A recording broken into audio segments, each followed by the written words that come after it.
darkness there, and nothing more.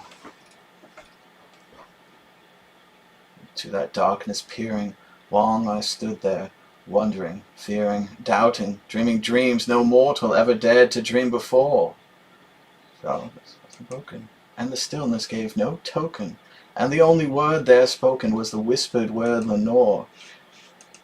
This an angel whispered, the echoed word Lenore. Merely this, and nothing more.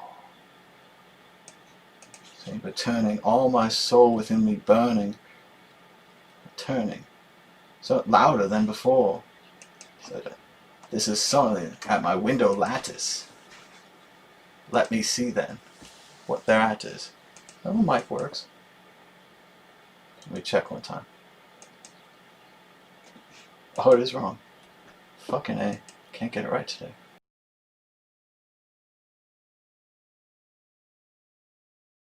Saintly raven of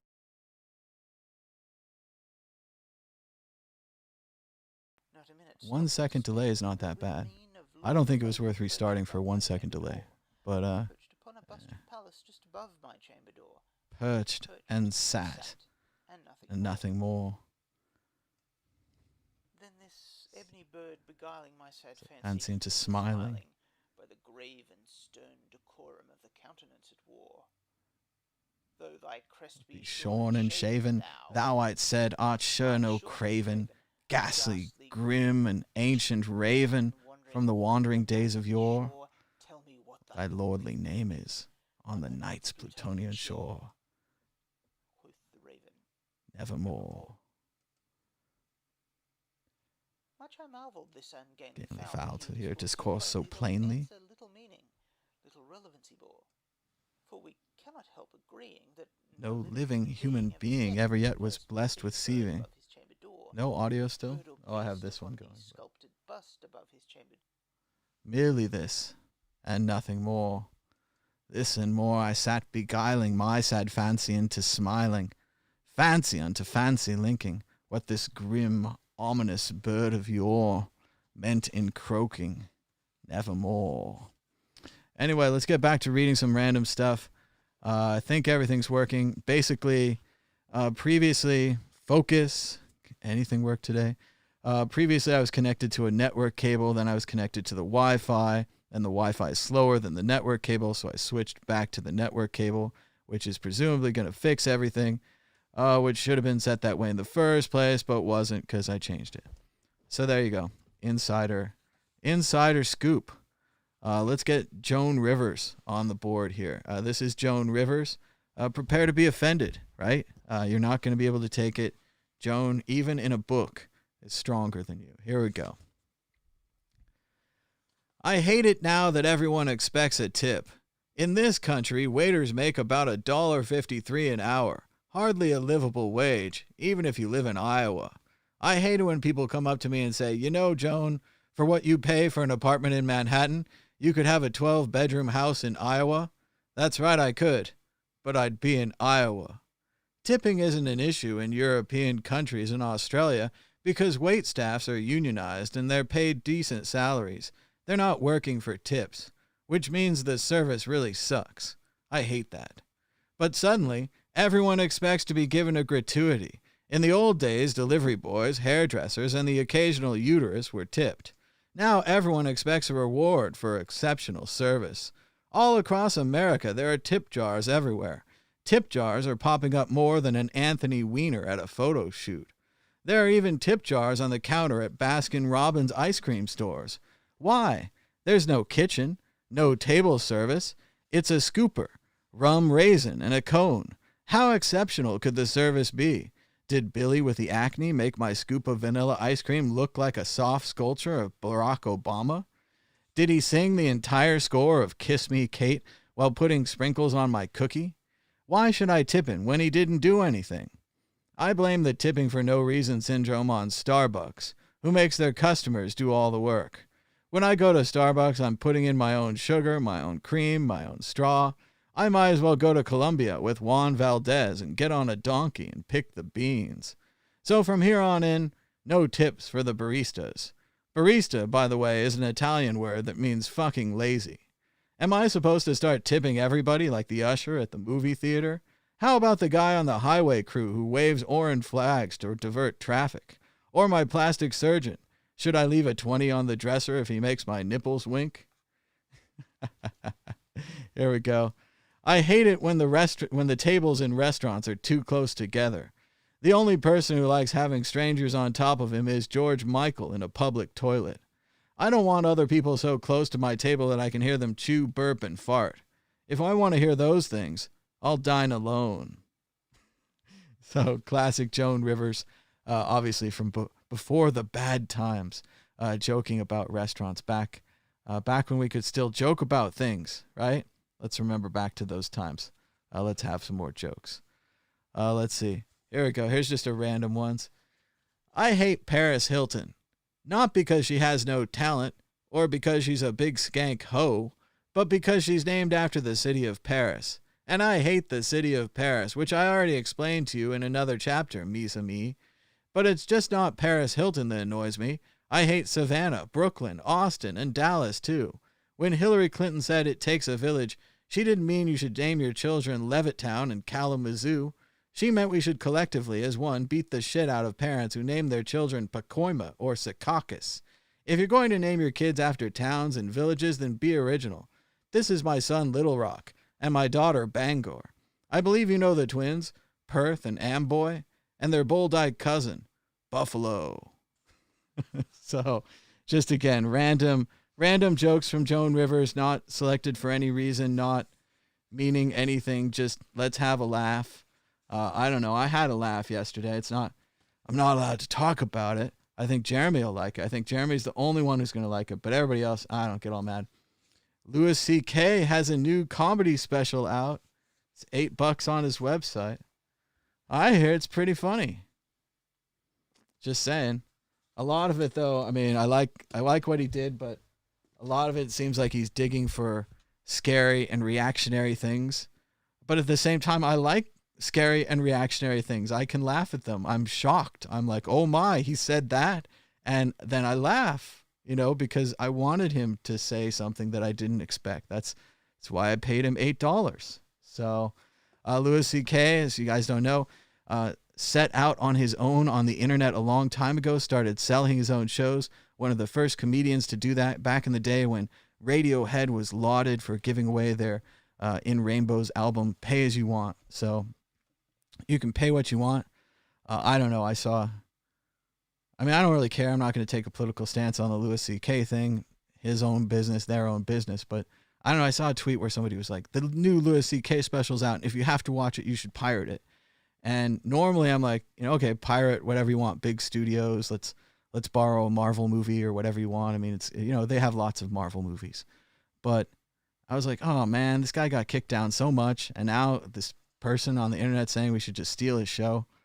So, I figured I'd give him $8. And again, he performed a great stand-up show. I don't know, hour and a half, whatever. Check it out, Louis C.K. Or don't. I don't care. Do what you want. But let's check it out right now. The like bar is all over the place. Open Office is like infinite powers and constantly reconfiguring. The incredible ability to do anything, and then the ability to never stop messing with it. See, look, now I got the bar all over the place. It's also you have to slow down. So, we should all smash the like button. We've got 5 likes right now, 13 people watching. Getting ready to do the news. We had a system break on the other chat. You can watch me read Auden poems. I don't know. I love Auden. He's great. He's got the rhymes. I did The Unknown Citizen, which you probably heard me do before because I like it. I did part of The Raven here. I was listening to the other guy read it behind me. Oh, that's awesome. More thumbs down. You can also vote thumbs down. According to YouTube, it really just matters if you vote, if you want to know the truth. So if you want to vote up or down, that's great. But it helps spread the word about the show, helps YouTube show that there's humans out there watching the show. Cool. And that's mainly what YouTube is looking for. Let's check out the price of Bitcoin. Let's get going. Today is Monday, April 6th, 2020. This is the Thomas Hunt Show. The price of Bitcoin is up 5.15% in the last 24 hours, with a last of 7,145, a high of 7,174, and a low of 6,690. That's $1 for 13,994 Satoshis. Isn't it better having the Satoshi number right there on the page? Shout out to Bitcoinal, the seasonal Bitcoin charts, now with Satoshis right on the page. The Dow Jones Industrial Average is up, and it's open.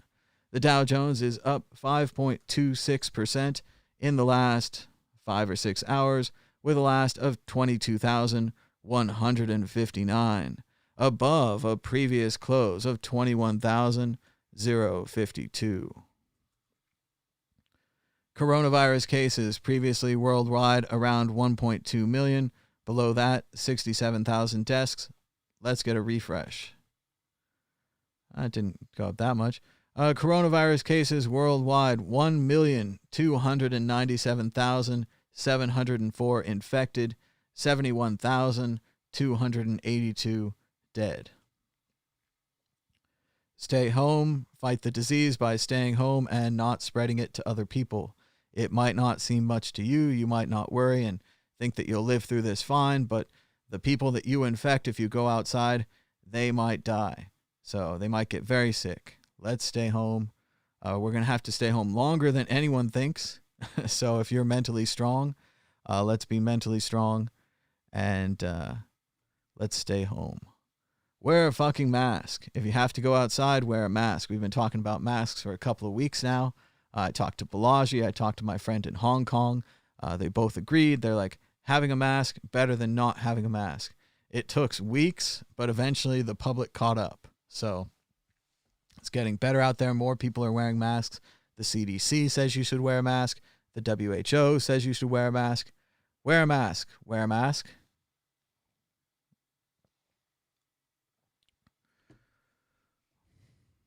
Not sure why the video audio is delayed, but oh well, we'll keep working with that. Check out these guys from the 1918 pandemic. They're police officers, and they're all wearing masks. Everyone wore masks. It was required. We didn't spread the disease as much. Even now, they're starting to waffle. I saw the Surgeon General on TV, and it was not a great scene. The Surgeon General was dancing all over it.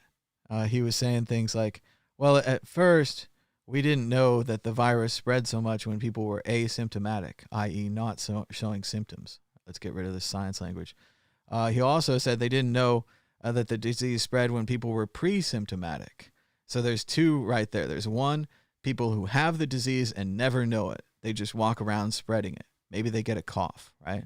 Then there's two, people who have the disease but aren't showing it yet, pre-symptomatic. Now, I'm not an infectious scientist or anything like this, but we all know that most flus are generally a problem in the pre-symptomatic or the early stages, right? When you just get the flu, that's when you're out spreading it to people. So if everyone who just got the flu or everyone in general wore a mask, we would have spread it less. It would have been one of those accidents in our favor. We would have said, well, we don't know if we need to wear a mask, but we just did anyway. And it turned out, if we had the thing, we'd stop spreading it. If we didn't have it, maybe it doesn't help us in getting it, but by having everyone wear it, we slow the spread of it. So it was one of those really obvious whoopsies. Later on, maybe we'll have impassioned congressional hearings with high-ranked doctors and nurses, surgeon generals and others crying and pleading and saying, we were told we didn't have enough masks. We had to protect the mask supply. We didn't think that something so simple as telling the people to wear cloth masks would be so effective. We had forgotten our history. We lost touch. Oh well. Like this show. Wear a mask. Like this show. 7 people have liked this show so far. Thanks so much. Liking the show is free. Coronavirus cases in the United States, previously around 321,000 infected, 9,000 dead. Quick refresh, 339,596 infected, 9,695 dead. This is the enemy. Spiky balls of death. It's a beautiful rendering, though. The red flourishes of the crowns, the little orange dots, the lethal yellow dots. Something really beautiful that's going to get inside you and try to kill you. First mover. Trillions in coronavirus stimulus bring out the Bitcoin bulls. That's right. Money, money, money, money. There's an infinite amount of cash at the Federal Reserve. There's an infinite amount of cash in the Federal Reserve. So naturally, people are buying Bitcoin because there's not an infinite amount of Bitcoin. That's kind of it's a no-brainer. Argo blockchain defies COVID-19, mines record levels of Bitcoin in Q1.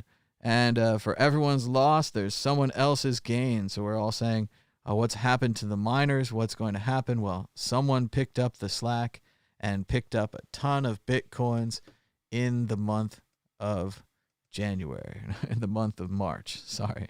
So in March, they mined 333 Bitcoins as opposed to 337 in February. They've mined a total of 918 Bitcoins in the first 3 months of 2020. So that's a heavy, heavy hodl for Argo blockchain, mining that Bitcoin. Crypto long and short. Is Bitcoin more like gold or equities? Spoiler, it's a third thing. It's not like either. It's like all things, but different. Billionaire makes the case for a $1 million Bitcoin price. Everyone loves that headline. Let's see where we're going. Social Capital CEO and former Facebook executive was an early Bitcoin investor. He bought a lot in 2013. At one point, he believed he owned 5% of the Bitcoin monetary base. He says volatility is too high. It's a speculative investment. Traditional fiat currencies. Extreme volatility pushes Bitcoin into this ghetto of day traders and speculators. And for now, that's where we are. We're in this ghetto. Day traders and speculators must be flushed out in order for Bitcoin to get out of this word keeps getting worse and worse, this bad neighborhood of volatile assets. Additionally, the interest of long-term holders must be maintained, and the potential for traditional financial infrastructure to implode must appear increasingly likely. There is an infinite amount of cash at the Federal Reserve. No problems there. So this is why he thinks the price is going up. It's either zero or millions. So there we go. That was a lot of walking around to get back to where we always were. Everyone was always saying it was zero or millions. So thanks for joining the discussion 5 years later. Will Bitcoin price hit 70,000 post-halving? Everyone loves these articles. These are the best articles, right? Will Bitcoin price hit blank before blank? And it looks like mainly he's working on the Plan B stock to flow model, which wasn't even really his model. It's just the general theory that everyone had in Bitcoin. There's not a lot of Bitcoin. Every time the halving happens, the value, the amount of Bitcoin being produced every 10 minutes goes down by half. That's a pretty dramatic thing. Even if the market didn't pre-react, we've seen in the past, it post-reacted and later on the price took off. If it doesn't go up, the miners will be mining while losing money. However, the miners who are capable of mining while losing money may end up with lots more money. Bitcoin equities markets rally on signs of hope, I guess.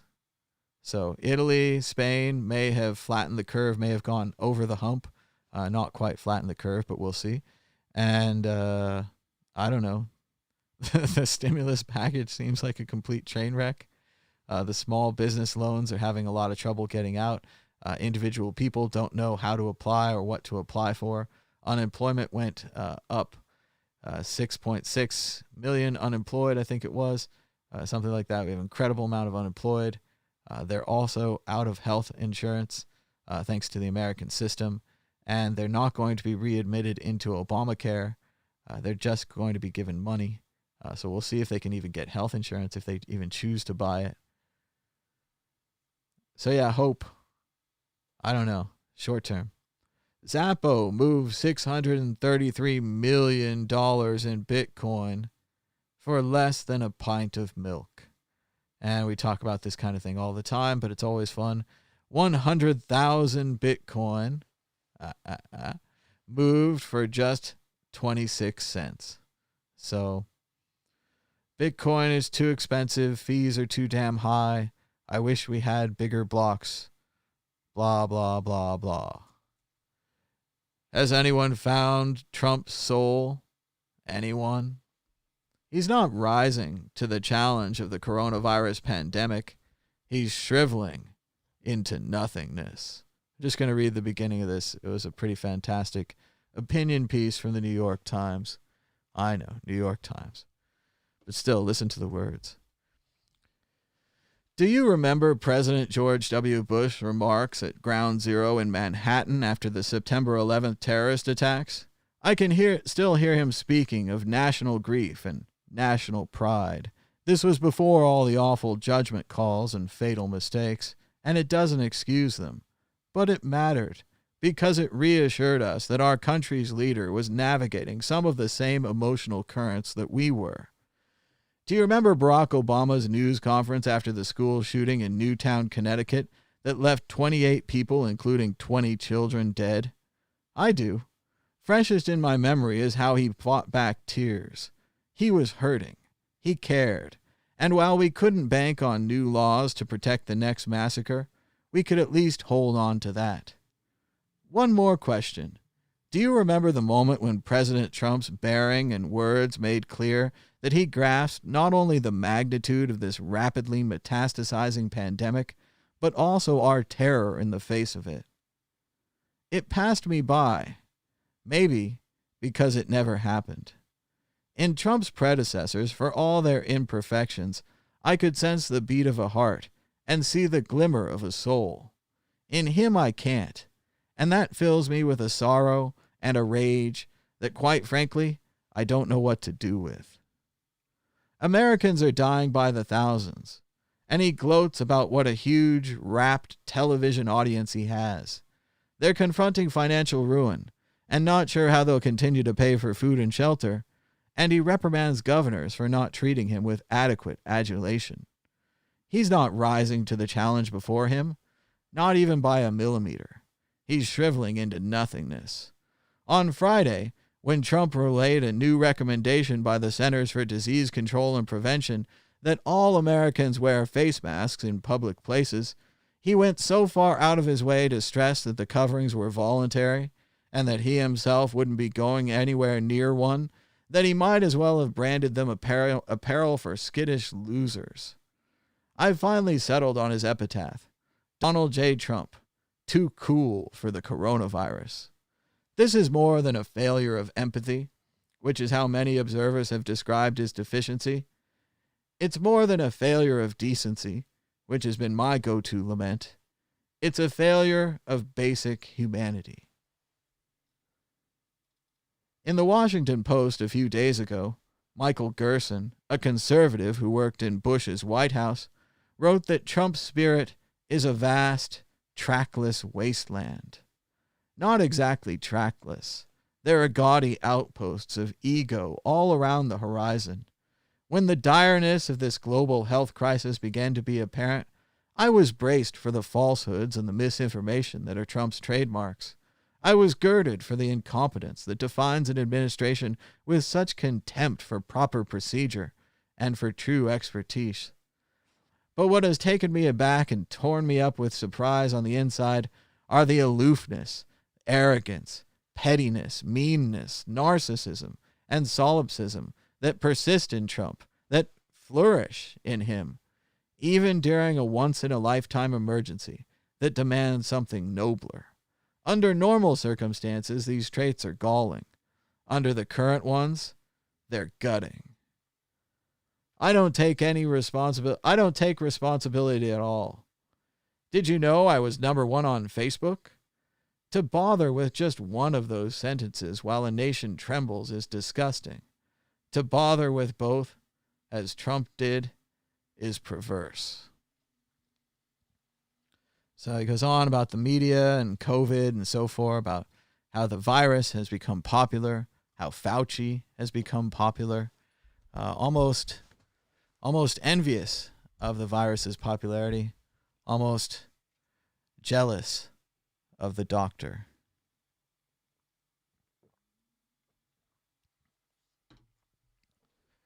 Well, let's get started on today's news. We talked about Bitcoin.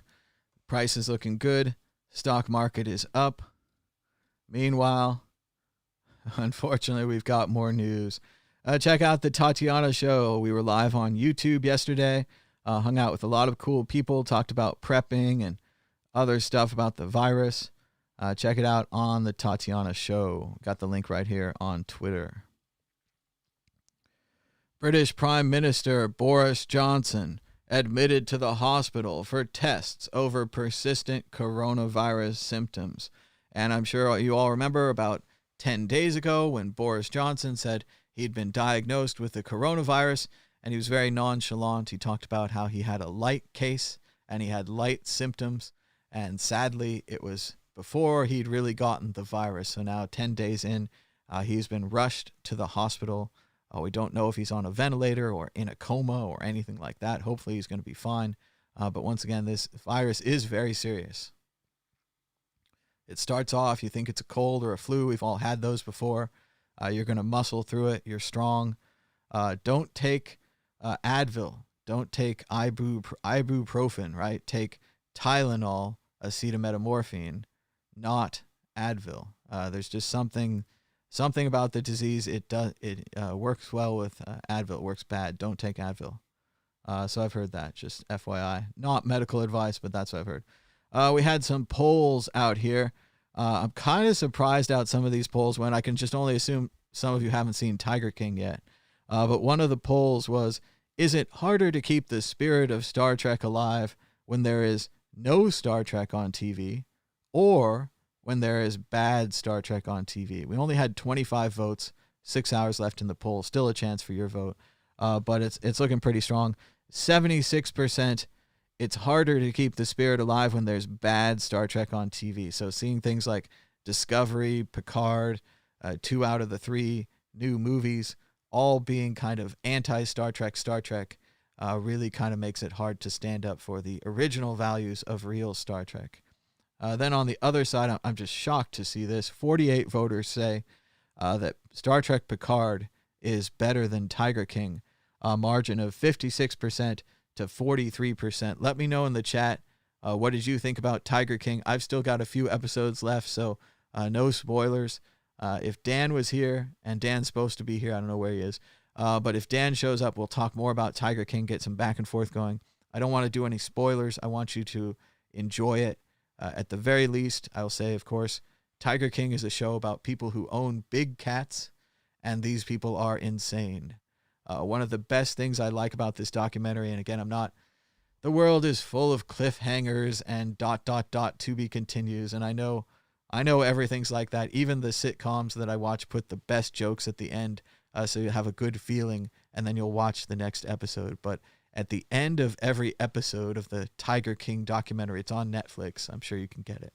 And you know, I'm sure it's on the other things as well. You don't have to have Netflix if you don't want Netflix. But at the end of each episode of the documentary, they reveal something about one of the people in the documentary that is so bizarre and so counter to kind of normality and maybe what you thought about that person, that your mind will just explode, and then you'll have to watch the next episode. And I think it's real. I think that people who own big cats really are this insane. If it's contrived, if it's made up, it's just a fantastic story. We can enjoy it for that.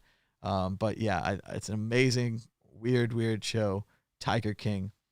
It's way better than Star Trek Picard. I'm sorry, Picard. It was not a great outing. Hey, shout out to my favorite band. This is both exciting and incredibly aging.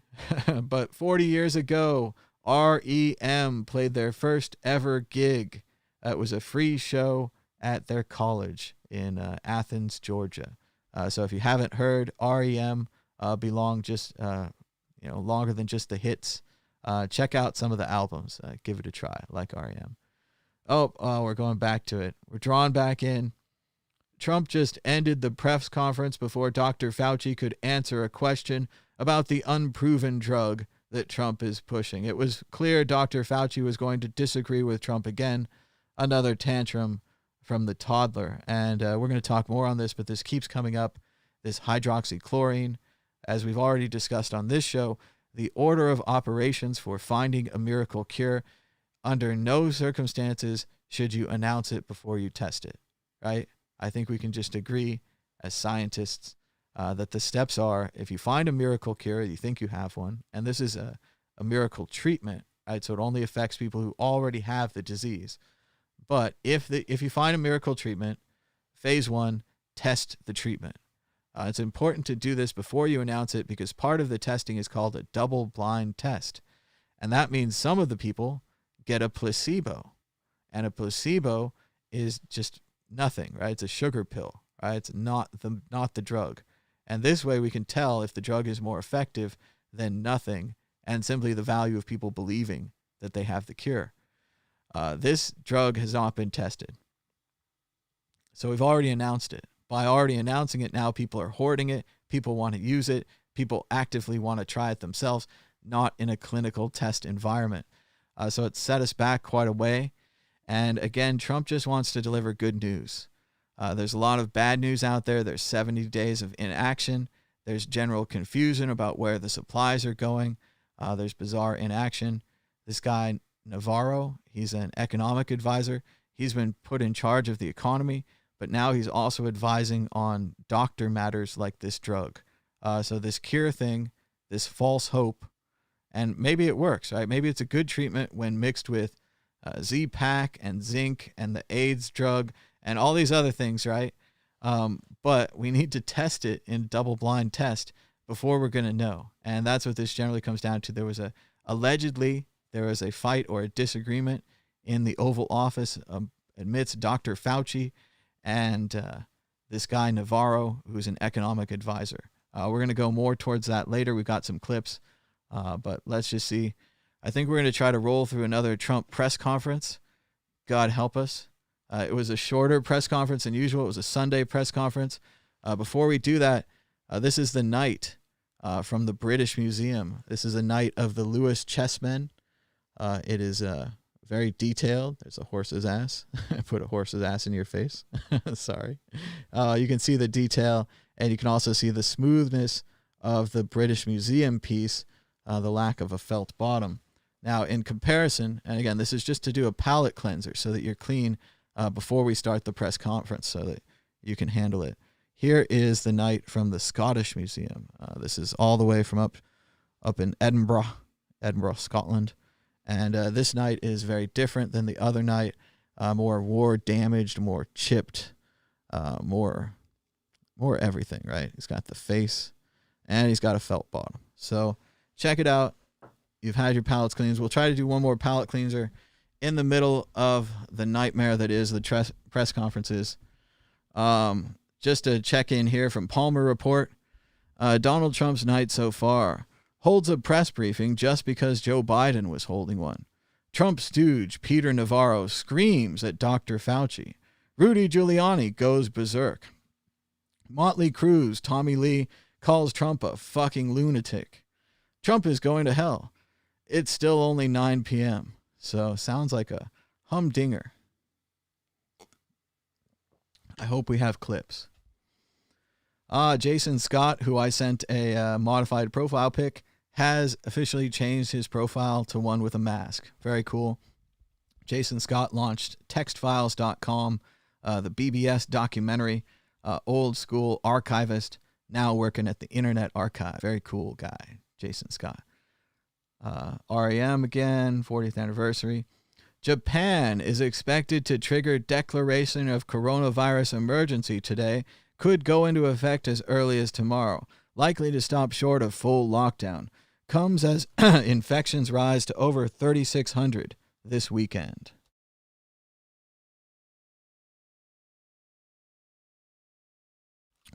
And of course, we've been keeping an eye on Japan. They were keeping the numbers down, hoping to have the Olympics. I don't know how they kept the numbers down, but now that the Olympics have been postponed a year, numbers are rising, and Japan seems suddenly in trouble. Tokyo's infection spike after Olympic delay sparks questions. From February 8th to March 27th, Japan tested about 50,000 people, a daily average of 1,270, fewer than the national daily capacity of several thousand. South Korea, by contrast, had tested about 250,000 people by mid-March. And again, it's the testing and getting on it early that helps you beat this virus. This is still true now in the United States. The lockdown is a temporary measure. What we really need is more tests, as well as the other medical equipment to deal with the expanding outburst and so on and so forth. This was a pretty fun game. Lights, Camera, Pod announced these 9 movies, but you only get to pick 3. See, there's tons of palate cleansers today. So get ready. Here are your 9 movies to choose from. I'm going to read them out loud just in case you're watching the audio podcast version of this show. Goodfellas, Pulp Fiction, Inception, Avengers: Infinity War, The Dark Knight, Empire Strikes Back, Space Jam, Toy Story, Jurassic Park. Now, again, you guys can break this down any way you want. If you have kids, you're probably going to launch more towards Toy Story here, depending on your age. For me, this was really a no-brainer. Obviously, Goodfellas, Pulp Fiction, that's ride or die, right? So I've got 2 locked down already. Once those are locked down, it really becomes a quality question between Jurassic Park and Empire Strikes Back. For me, Empire, far better, much more important. I'm going to miss the fancy effects of Jurassic Park, right? And sure, I think Dark Knight, I want to say is that the one with the Joker? I'm not even sure. But if that's the Joker one, sure, it's good, but I've watched it like once. Inception, watched once. Space Jam once. Toy Story years ago. This is a great Avengers movie, but nothing compared to Goodfellas and Pulp Fiction. Tell me in the chat, what 3 movies would you keep?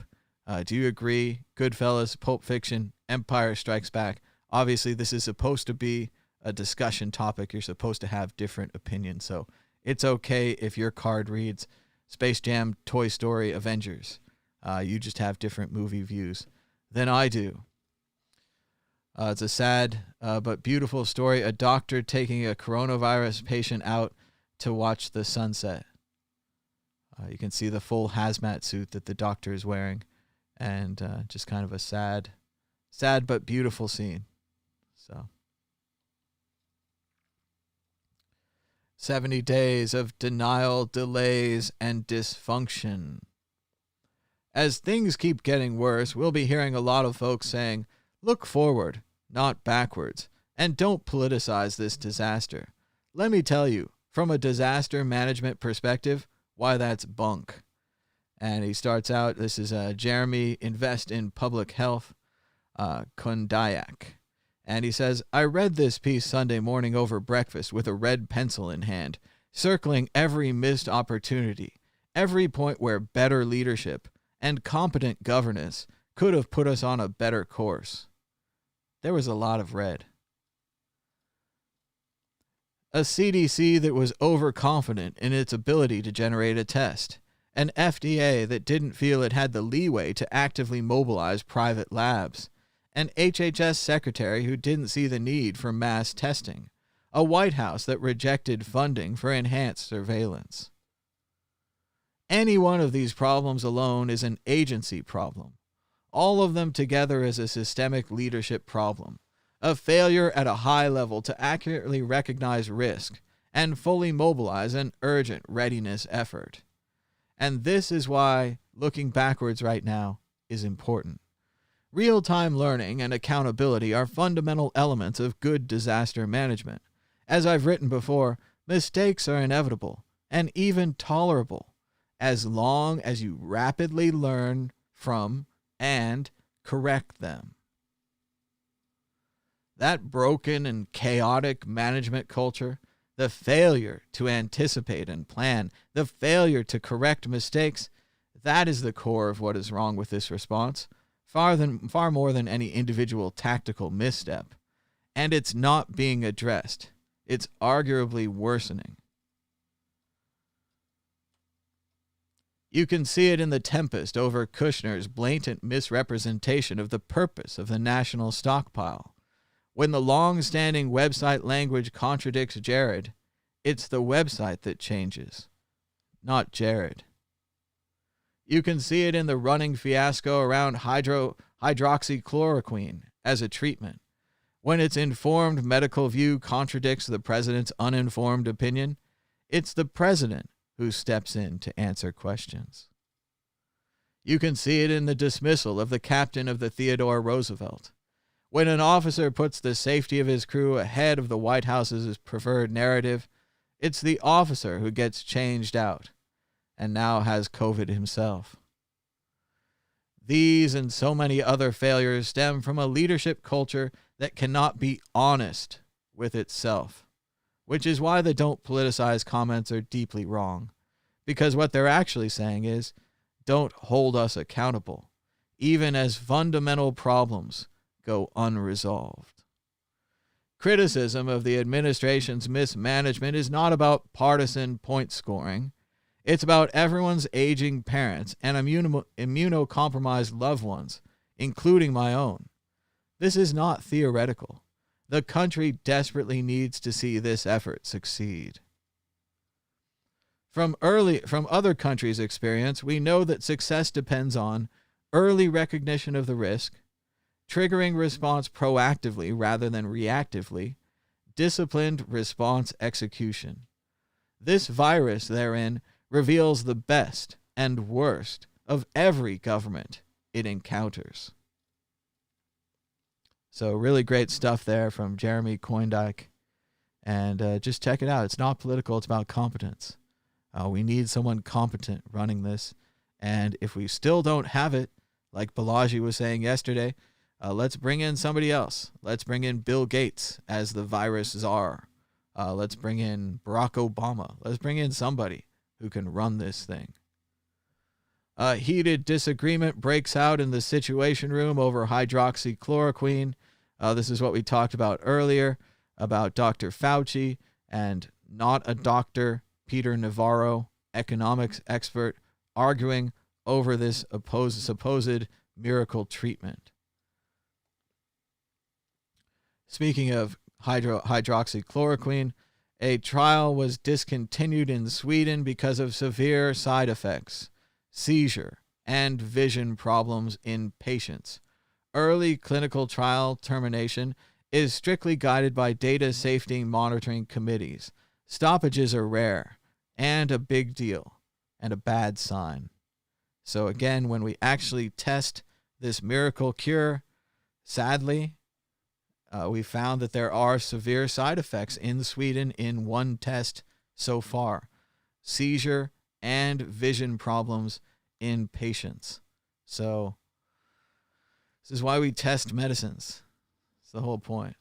This guy took a photo at his local park this afternoon, and it makes him livid. So I agreed and also responded about those darn prostitutes walking their monkeys. For those of you who don't know, Le Grand Jeté, not only a wonderful piece of art by George Seurat, who did it using pointillism or pixels, which is incredibly modern to us. That's how we see everything. Everything on your screen right now is represented through very small pixels. But his, of course, you can see. And if you even see this piece at the Chicago Museum, you can walk right up to it, as they did in Ferris Bueller, and see the close-up of the dots. It was painted with dots. But this is a satirical scene. People from the time period would have seen this as a joke and laughed. We have all these gentry. See the fine hats, see the fine umbrellas, the fancy children, the fancy clothes, all this beautiful boating and all this scene. And then right here we have this gentleman with his cigar who's brought his lady who has clearly a monkey. She doesn't have a dog, it's a monkey. So it's a funny scene to people at the time because amidst all this grandness and the way it looks so nice, there's a prostitute. So funny little art joke there, a little palate cleanser. Keep you going.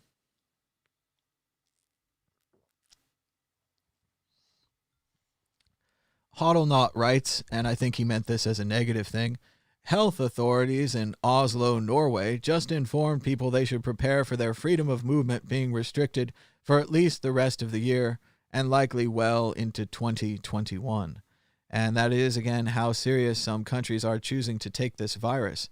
I heard of a theory out of the Czech Republic that they could simply shut their borders for 2 years. They don't have the virus now. If they shut their borders, they won't get it, and they could keep their people healthy while waiting for the vaccine to be deployed.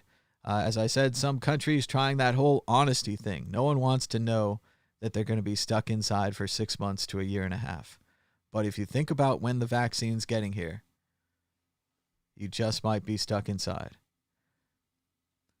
Dr. Drew has a bad look here. He's suing on copyright grounds to try to remove this video of him being wrong about COVID-19 over and over again. He's one of those classic deniers who called it a flu, which might be okay when you're talking about celebrity gossip, but could be construed as health advice and wrong health advice, although Dr. Drew seems very committed to it. Maybe behind the scenes, all of his texts and emails line up with that. Otherwise, Dr. Drew could soon become Mr. Drew. And I'd play it.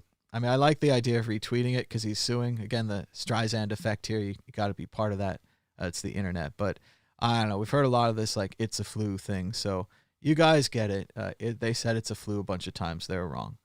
But let's keep moving. In addition to our safety and social lives, the coronavirus has hijacked our attention.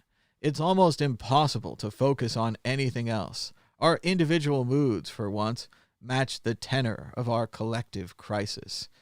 So it is a kind of a dual problem of when you already have this attention economy and you're just like stuff all the time. And then now it's virus stuff. I mean, I did it myself this morning. I turned on the TV. I was supposed to watch CNBC, but drifted over to MSNBC. They're talking about the virus. They're interviewing nurses and doctors. I'm just getting all this scientific information that is great, but doesn't really help me not freak out more. And then, you flip back to CNBC. They think everything's fine. The market's going up. But yes, attention. Like he's saying, and I'm sure he's going to say in the article, at some point we have to take control of this. It's okay if you don't want to watch the news today. It's kind of not okay for me because I'm trying to do this show, but it's okay for you. You don't have to watch it. So you can take a day off from the news. You can watch just The Office all day long. No one's going to stop you. And what's great about an old show like The Office, or I'm watching this stupid show called The New Girl, and I don't really like it. But what's great about those shows is there's no virus. Friends may seem like they're constantly mentioning 9/11 because the Twin Towers were used in the background of every TV show based in New York City during the 90s. But 9/11 will never happen on Friends. And the virus will never happen on New Girl. And the virus will never happen in The Office. So you're safe there. And it's okay to take a break. Obviously, you can't pretend that you're back in the old world, start running around the outside, raw breathing, not wearing gloves, going to amusement parks, whatever you're going to do. But in your imagination world, you can read a book, you can go to the office, you can watch a movie, you can do whatever you want. I don't care. But you got to stay home. And it would be good to not focus on this thing for a little while. That's why I'm tweeting lots of pictures of museums and stuff and trying to show you some chess pieces. And maybe coming up, I'll show you my watch that I got in Prague. It's not fancy or anything, but it's kind of cool. I think it's kind of cool. And all right, so here we go. This was pretty much straightforward. This is the way you question people. This guy, I don't know his name, Berman on CNN, takes this Navarro character apart, right? Navarro is claiming scientific knowledge that he doesn't have. I just showed you the test from Sweden. Now you know more than he does, and you have at least enough knowledge to know that there is doubt, that this super treatment which again, we need a vaccine. We need a preventative, right? Preventative medicine. That's what we need. That keeps people who could get sick and die from getting sick and dying. Preventative medicine. Treatment is good. People that have it, keeping them from getting worse. But we want the other ones. Now let's see here what Navarro has to say. Again, he's an economic advisor. He's a political advisor, right? His degrees are in foreign policy, things like that, right? Economics. Would you take it if you got sick? Would I take it if I got sick? Yeah, would you take it, knowing what you know now? No, I would listen to my doctor about Good. whether or not I That's should exactly take it if what I you got should sick. do. I would consult That's my exactly doctor. what you I should would do. not consult That's all we're someone asking involved to with do. trade policy. We're taking I would not 29 consult with someone with trade policy, I Peter. agree. And my question, I'm do you not want a doctor? prescribing anything. Do you want a medical I'm not doctor, an prescribing internist? anything, Do you John. want an internist striking trade deals with Asian countries? Well, no, Touche, but that's my point. but you're setting up a false narrative I'm not. here. I swear to John, God, I'm not. You had a debate inside the Situation Room with the nation's top infectious disease doctor, the man who was in charge, to a certain extent, of the nation's medical response to this. And all he said, he wants this to work. Everyone wants this to work. All he has said is, let's let the testing and the science decide. What you seem to be saying is, I've read a study out of Wuhan, and I decided. Yeah, that's so unfair. Bam. Bam. I've read a study out of Wuhan, and I decided. Bam. And again, when he says touche, when you give up the point, he doesn't have it to think about it there. He's like, wait a minute. I'm not a doctor. I shouldn't be prescribing medicine. I should be doing trade deals, right? I mean, that's his specialty. And again, he's not even necessarily a specialist at that. This is the classic guy who 9 out of 10 economists agree. He's the one that doesn't agree. This is the guy in all the books about Trump, when you read about it, he has these wacky opinions and he comes in out of nowhere. And Mnuchin and the other people who are serious that work in the economy, who from the real world, they can't believe this guy. And again, he's been allegedly put in charge of the Defense Production Act. He's supposed to be telling us about how many ventilators he's made and how many gloves he's made, nuts and bolts, right? But instead, somehow he's up in this hydrochloroquine thing. I'm not sure why. Right here, he was touting his PhD in social science as qualifications for prescribing this drug. It doesn't make any sense to anybody. But again, maybe you're wrapped up in this thing. Maybe you want to give me a call and tell me why hydrochloroquine is the greatest cure in history and it's being held back by a conspiracy. So, meanwhile, Ocean Park has said its resident giant pandas, Yin Yang and Li Li, have mated naturally for the first time since they started trying decades ago. Executive Director Michael Booz said it's extremely exciting as there's a higher chance of pregnancy. So all we had to do was stop the entire world. Everyone who's staying home, everyone who hasn't been shopping, everyone who hasn't been gambling at the casinos, we haven't been going to shows, we're not going traveling, nobody's going to work, our office buildings are empty, we're not making any widgets, all our factories are shut down. But at least the pandas are fucking, right? Yeah, at least the pandas. So let's, yeah, pandas. So I guess, I don't know. That's what you get. All we had to do is shut down the world and the pandas are mating again. Great graphic here from Antonio French on Twitter. It's a little Jaws quartet. And we have in the upper hand corner, Richard Dreyfuss, the nervous scientist. He's not so sure that they've caught the shark. He thinks it's a bigger shark. He's nervous about this shark. That would be Dr. Fauci. Meanwhile, in the lower left-hand corner, you've got Ray Schneider, his character, the police officer. He's trying to protect his town, and he has to go out into the ocean and fight the shark. That would be Cuomo, governor of New York City. Of course, the shark in the lower right-hand corner is Jaws, COVID-19, the shark itself. And in the right-hand corner, the mayor of Amity, who's just trying to keep the beaches open. He's just trying to keep his customers happy. That would be President Trump. So pretty crushing Jaws comparison. And again, if you haven't watched it yet, definitely watch Jaws. I would like to rewatch it again. I've seen it quite a few times. But Jaws and Idiocracy. That seems to be what we're doing right now. That's your homework assignment if you're looking for some good movies to watch. Something funny and, well, Jaws isn't that funny. But Are you bored? Are you stuck at home? Into Bitcoin and computers? You'll love the Proof of Work interviews on the World Crypto Network. Check it out. I've got a whole playlist of them. Last year, I traveled the world and recorded 52 interviews. That's one for each week with Bitcoiners, big and small, talking about their first computers and their experience growing up with computers and how it led them to Bitcoin.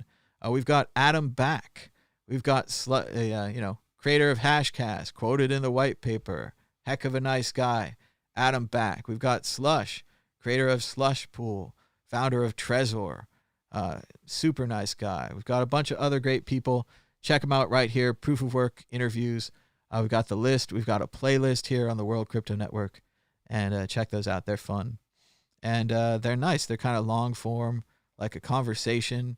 You never know where it's going to go. A lot of these people have similar stories, and I'll bet they have similar stories to you as well. Did you get a modem? Do you remember what it was like before the internet? Do you remember the internet? This is what we talk about. So it's fun. Check it out. The Dow Jones, like we talked about earlier, opened up 4%. And this guy right here keeps changing the concert posters in his background. The battle to be the coolest guy on CNBC is over. It's over.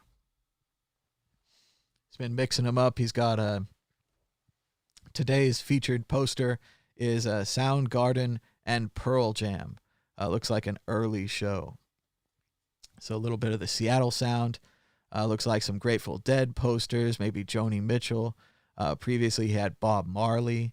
This guy has just been killing it, rotating in and out his paintings and his posters, his 60s concert posters. Unlike other people, your backdrop is important. I mean, books are cool. Obviously, I like real books as opposed to fake books. But, you got to do something with your backdrop. And a lot of people on CNBC have not been trying. They've just been showing their houses.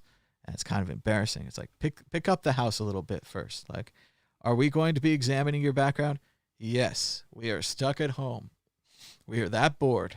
We are examining your background, CNBC, and other channels. Bury the lead in this piece. The economy won't really open until there's a vaccine. I've been saying it. Nobody else has been saying it. But we've got a year to a year and a half wait inside. Our only hope is Bill Gates and other scientists. I hear Bill Gates has a webpage with 7 different versions of the vaccine. He's building 7 factories to crank out the vaccine so we can test all of these versions, find out the right one, abandon the other factories, and then crank out some more of that vaccine. So that's the kind of strategy we need. The economy won't really open until there's a vaccine. You know it. I know it. Deep in your heart, you know it. But they're not telling you about it. They're not talking about it. Call into the show. We're going to open up calls just a little bit, probably around 10 o'clock as soon as we get through this. As soon as we dig our way through all this news, we're going to open up for phone calls. So you tell me if I'm right or wrong. Are we prepared? Are you going to spend a year to a year and a half inside? It's going to ruin your suntan. If only you had a tanning bed at home. We read this morning. This is more than a failure of empathy, which is how many of observers have described his deficiency.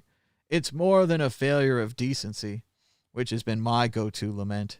It's a failure of basic humanity. Unbelievable. We made it to the top. We're out of the news. We moved the Overton window. We're shifting policies. And we're taking donations. If you'd like to donate Bitcoin, you can go ahead and pause it right here. This is my old fundraiser to get me home from Frankfurt and Malta.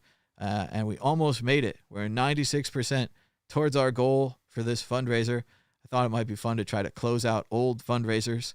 It all goes to some random Bitcoin address somewhere anyway. Saving for the future, if there is a future. But let's go ahead and open it up to phone calls. Get the calling graphics on the screen. You can call the show now at 1-518-600-1949 or on Skype at World Crypto Network, all one word. We'll try to keep the show going at least 15 more minutes here. Give you a chance to call. Check out what's going in the chat. Not quite a lot going on, but you can call us now. Even if you're in the chat, you just turn your radio down, and call. Looking for the copy and paste with the phone numbers. Here it is. There it is. Boom. Call now in the chat. So this is your opportunity if you'd like to call. Otherwise, keep going through the news. Maybe we'll recap some Auden poems, see what else is going on. I wanted to talk more about Tiger King, but looks like Dan's not going to make it again. Let's see. I don't know. Big, long story. Dan can't make it. So that's too bad. Hopefully Dan will be with us tomorrow and we can talk more about Tiger King. Obviously all the callers are going to be about Tiger King. And I'm okay with that. Hello, caller. You're live on the World Crypto Network. What's your name and where are you calling from? Good morning, Bitcoin. Hey, Your favorite conspiracy theorist, dun, Mr. dun, Mustafa. dun. Hey, Mustafa. How's it going? You hanging in there? Pretty good, man. Pretty good. Yeah. I've just crossed over to the other side. No, I'm just kidding. I just got to California, actually. Hey, the Golden State. Yep. And I figured, if they're going to lock us down, we might as well go home and just chill by the beach, man. Sounds pretty good. So you're not going to be delivering supplies during this crisis? You're actually going home?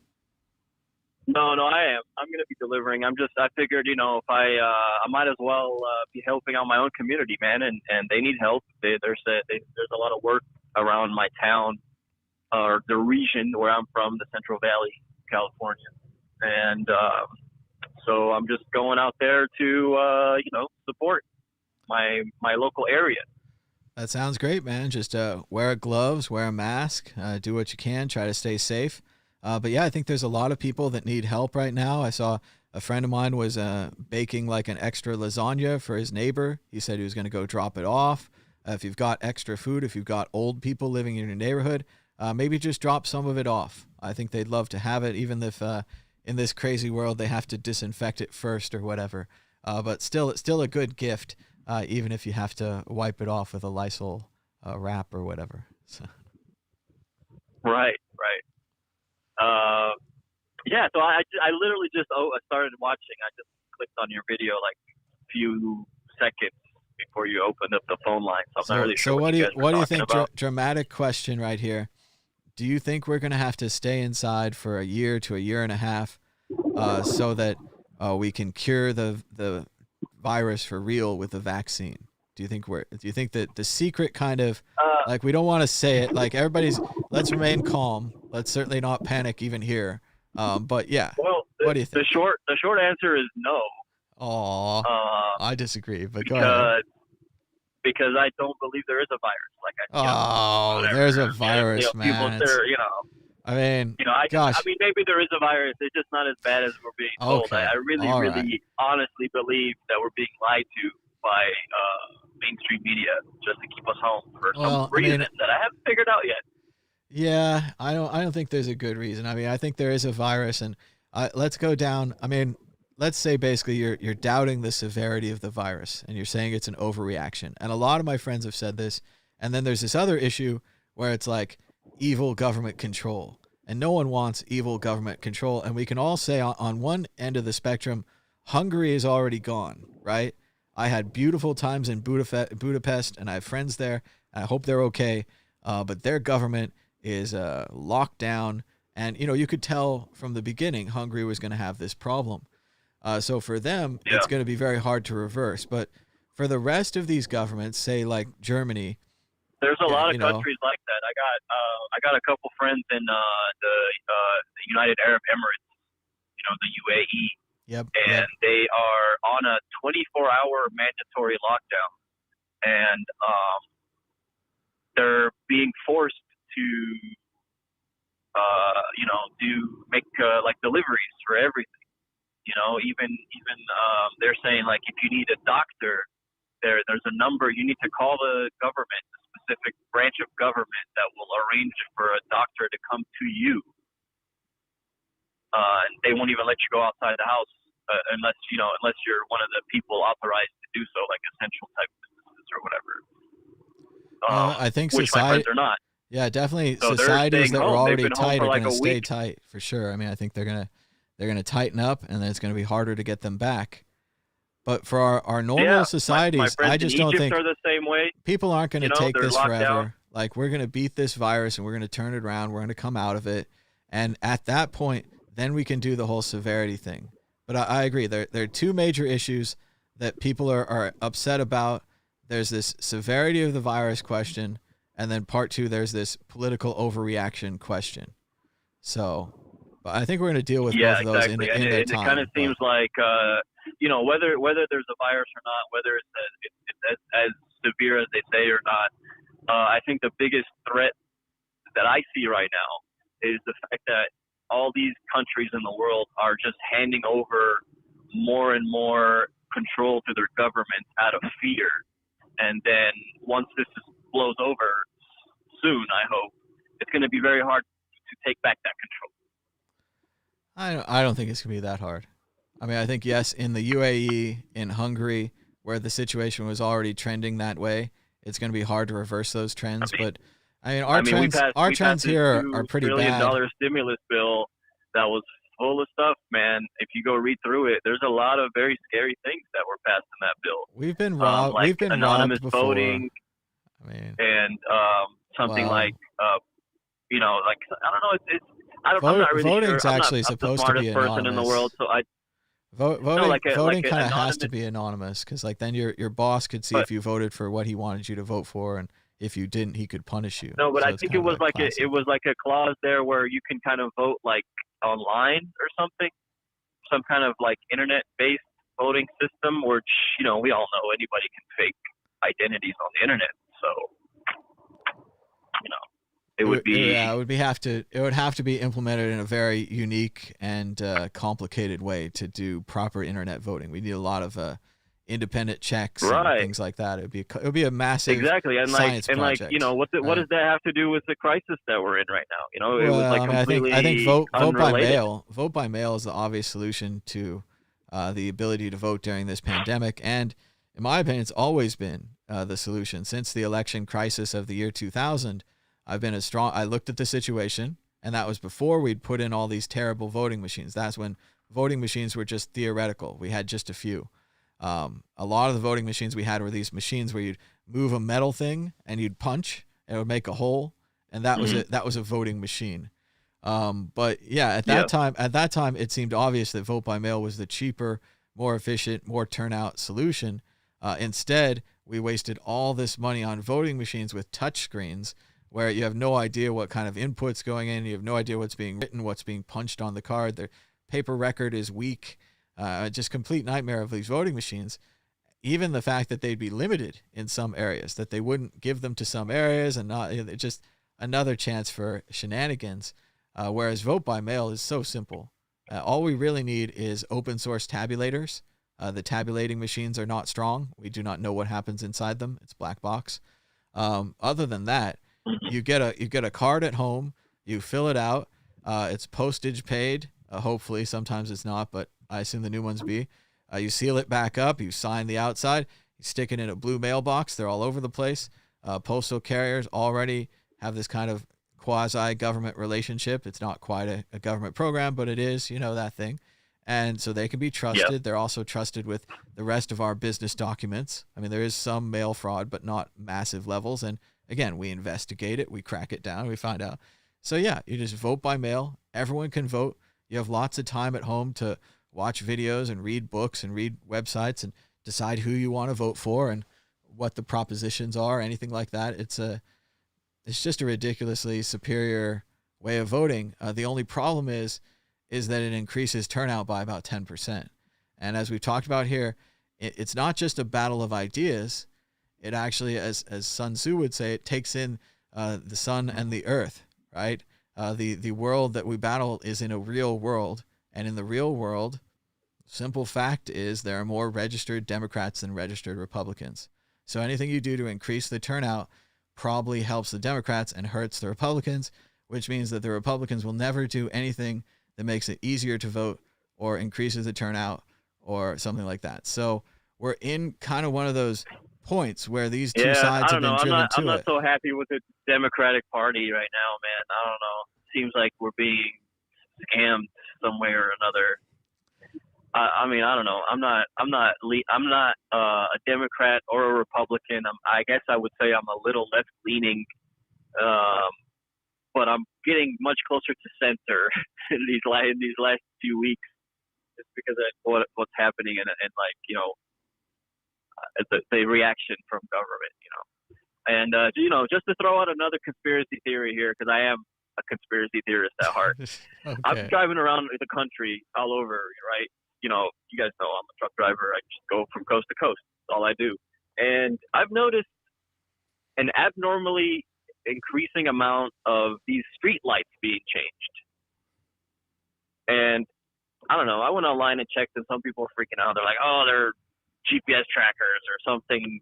I don't know. The people go or take it wherever they want to go. But I thought it's pretty strange that, throughout all these bigger towns, bigger cities like Chicago or St. Louis or Oklahoma City and all these places that I've been through, it's like the same thing over and over again. Why are they changing all the street lights out on the highways? I mean, okay, I'll give you two answers for fun. Occam's razor. They weren't working? No, Occam's razor, the simplest explanation is the best one.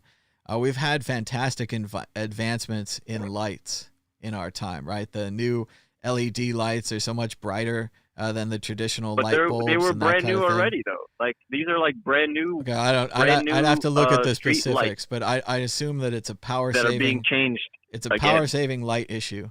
But then I want to also support you on the other side with the conspiracy issue, and I'll tell you that during the Chinese Olympics, they replaced all of their street lamps with monitoring street lamps. And it was everything that you don't want in a street lamp, and they did it all over the country, and it's documented, it's proof, it's one of the security things that Beijing did running into the Olympics. So if you want to go wild with the conspiracy theory, it would be like the perfect time to pull something like that off right now because everybody's at home. But again, Occam's razor, it's also the perfect time to fix the roads. It's also the perfect time to do the maintenance. Though. Well, you see, that's I don't my know. They're fixing the roads here in Vegas, man. I was down on the strip. There's nobody on there, and they're just switching out light bulbs. Like, what the hell? I don't care about light bulbs. Oh, it's all related. It's all maintenance. But yeah, I agree. Any maintenance is good maintenance. Let's get it done right now. Again, I'm not a fan of the president, but he's been talking about infrastructure. I think it's always a good time to do infrastructure. I think America's roads and bridges suck. I think they're old and crappy. Absolutely. And I would have been very impressed if they were fixing the pavement, the potholes and all this stuff. It's again, I mean, I think going through the country, it's bad, man. It's very bad. I'm switching shocks on my truck like every 2 months because of that. And, I don't really care much for street lights. Most highways are completely black, completely dark when you're out far away from cities. And like, for example, in Chicago, because I was there all the time, that road that I'm talking about, like 295 or 355, so the interstate, they had just redid the whole road and put brand new lights. So why are they changing them out again? I don't know. We'll have to find out. We'll have to find out more about the lights for you, man. I'm sure somebody out there, they're like, oh, they used the wrong ones, the idiots. These ones last not very long. Oh, yeah, the ones without the cameras and the GPS tracker. Well, that's yeah. We'll have to see how it's going, Mustafa. So we'll just have to keep it going. I don't know. But yeah, I just figured, you know me. I'm just gonna call in and give you my 2 cents on what I think is happening or not happening. Bitcoin price is kind of going up. That's a good thing, I heard in the news that a lot of non-Bitcoiners are getting into Bitcoin. Like new money's coming into the system, which is awesome. I hope you guys are dollar cost averaging like we should be. That'd be good. I remember one time Paris Hilton was starting an ICO. But that was a reverse sign. That was one of those signs we should have sold it all. Was it? It's hot. It's hot coin. It's hot. Yeah. All right. Well, thanks so much, Mustafa. Right, give us a call anytime, man. Yeah. For sure. Talk to you guys later. Bye-bye. Right. Bye-bye. And you can call us now on Skype at World Crypto Network, all one word, or on the phone at 1-518-600-1949. If you're international, you can use 001 because we are in the United States. There it is. I can even make it appear on the bottom of the screen. Aha, graphics to the rescue, right? But what do you guys think? Do you think there's no virus? Do you think there's a severity problem with the virus? It's just not killing enough people. And in general, it comes back to this idea of pandemic awareness, right? It's been interesting in the last couple of days. People have been going back and they found out that George W. Bush, not normally a fan, was also worried about pandemics. It turned out that he had read a book, a pre-release early book, someone sent it to him, about the 1918 Spanish influenza and the panic of 1918. And it sparked old W's mind, and he was worried about it. And he passed this information on to Obama, the next president. And late in his term, I'm not sure it was a threat most of the time, but late in his term, President Obama became worried about pandemics, even asking the new president, President Trump, to have a pandemic seminar. They had a special war game that they trained the new administration in what we would do and what might happen, with a lot of simulations and things like we talk about today, things that actually happened. We know that Bill Gates, around this same time, was worried about pandemics. He made a TED Talk. He had a similar simulation where he gathered all these leaders together and had them simulate out what we would do in a pandemic. Sadly, about 2/3 of the Trump staff that took the simulation are no longer with the administration now, so we've lost a lot of that knowledge. We also know that he warned Trump personally about pandemics and about the potential problems in his private letter to the president, which the new president made public for the first time ever. But yeah, we've had a lot of talk about this, and I think we're going to have a lot of talk about it in the future. So if you think the response was too much, I think eventually we're going to shift back to normal times, and we'll be able to discuss it and have studies and really understand it. And what we're going to do then is what I think we should all be involved in, is designing the response to the future pandemic.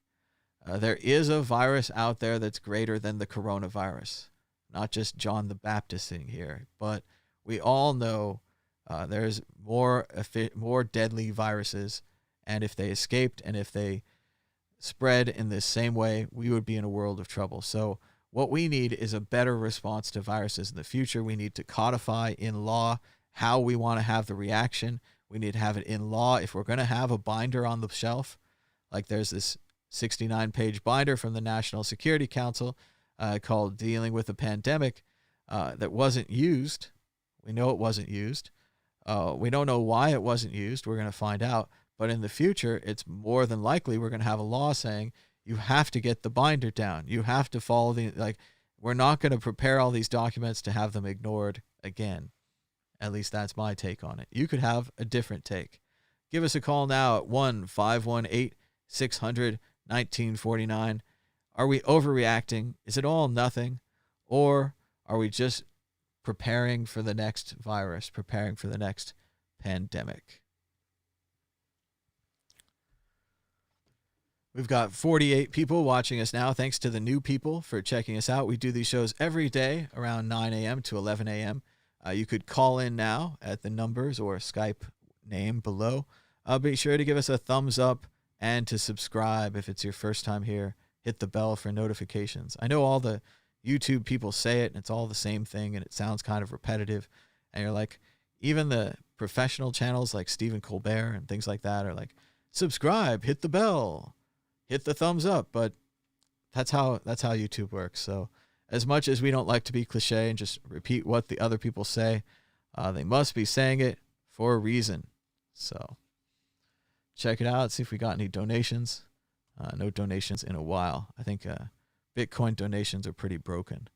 You can also donate with Super Chat in the chat, but Google takes quite a hefty percentage of that. Kind of why we got into Bitcoin in the first place. This magical ability to send money over the internet without any third party to a QR code, to an anonymous address or a pseudo-anonymous address. It's pretty cool stuff. Checking out the price of Bitcoin, it is up 6.24% in the last 24 hours, with a last of 7,160, a high of 7,195, and a low of 6,690. That's $1 for 13,966 Satoshis. The Dow Jones Industrial Average is still up 5.58% just today, with a last of 22,227, above a previous close of $21,052. We checked out coronavirus cases, 1.3 million in the entire world, 71,000 dead. Stay home, wear a mask, like these guys. Like the show. One person did. That's effective marketing. 339,000 infected in the United States. 9,695 dead.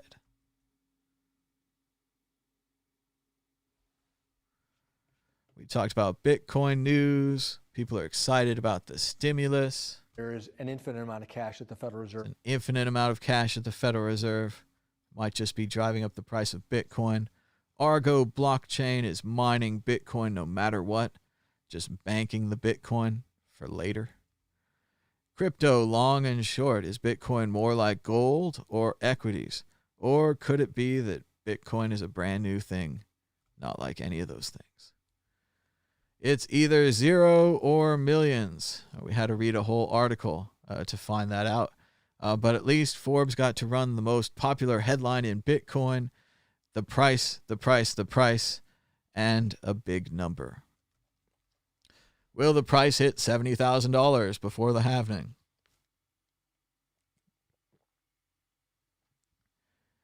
Maybe in a headline. How high will they say Bitcoin could go in a headline? That's what we really need to know. Bitcoin equities markets rally on signs of hope. We'll see how that turns out. Zappo moves $633 million in Bitcoin for less than a pint of milk. 26 cents. Hi-oh. And we talked about Trump's spirit and his empathy and his decency, and it didn't seem like he had any. So he also doesn't seem to have basic humanity. So I'd work on that.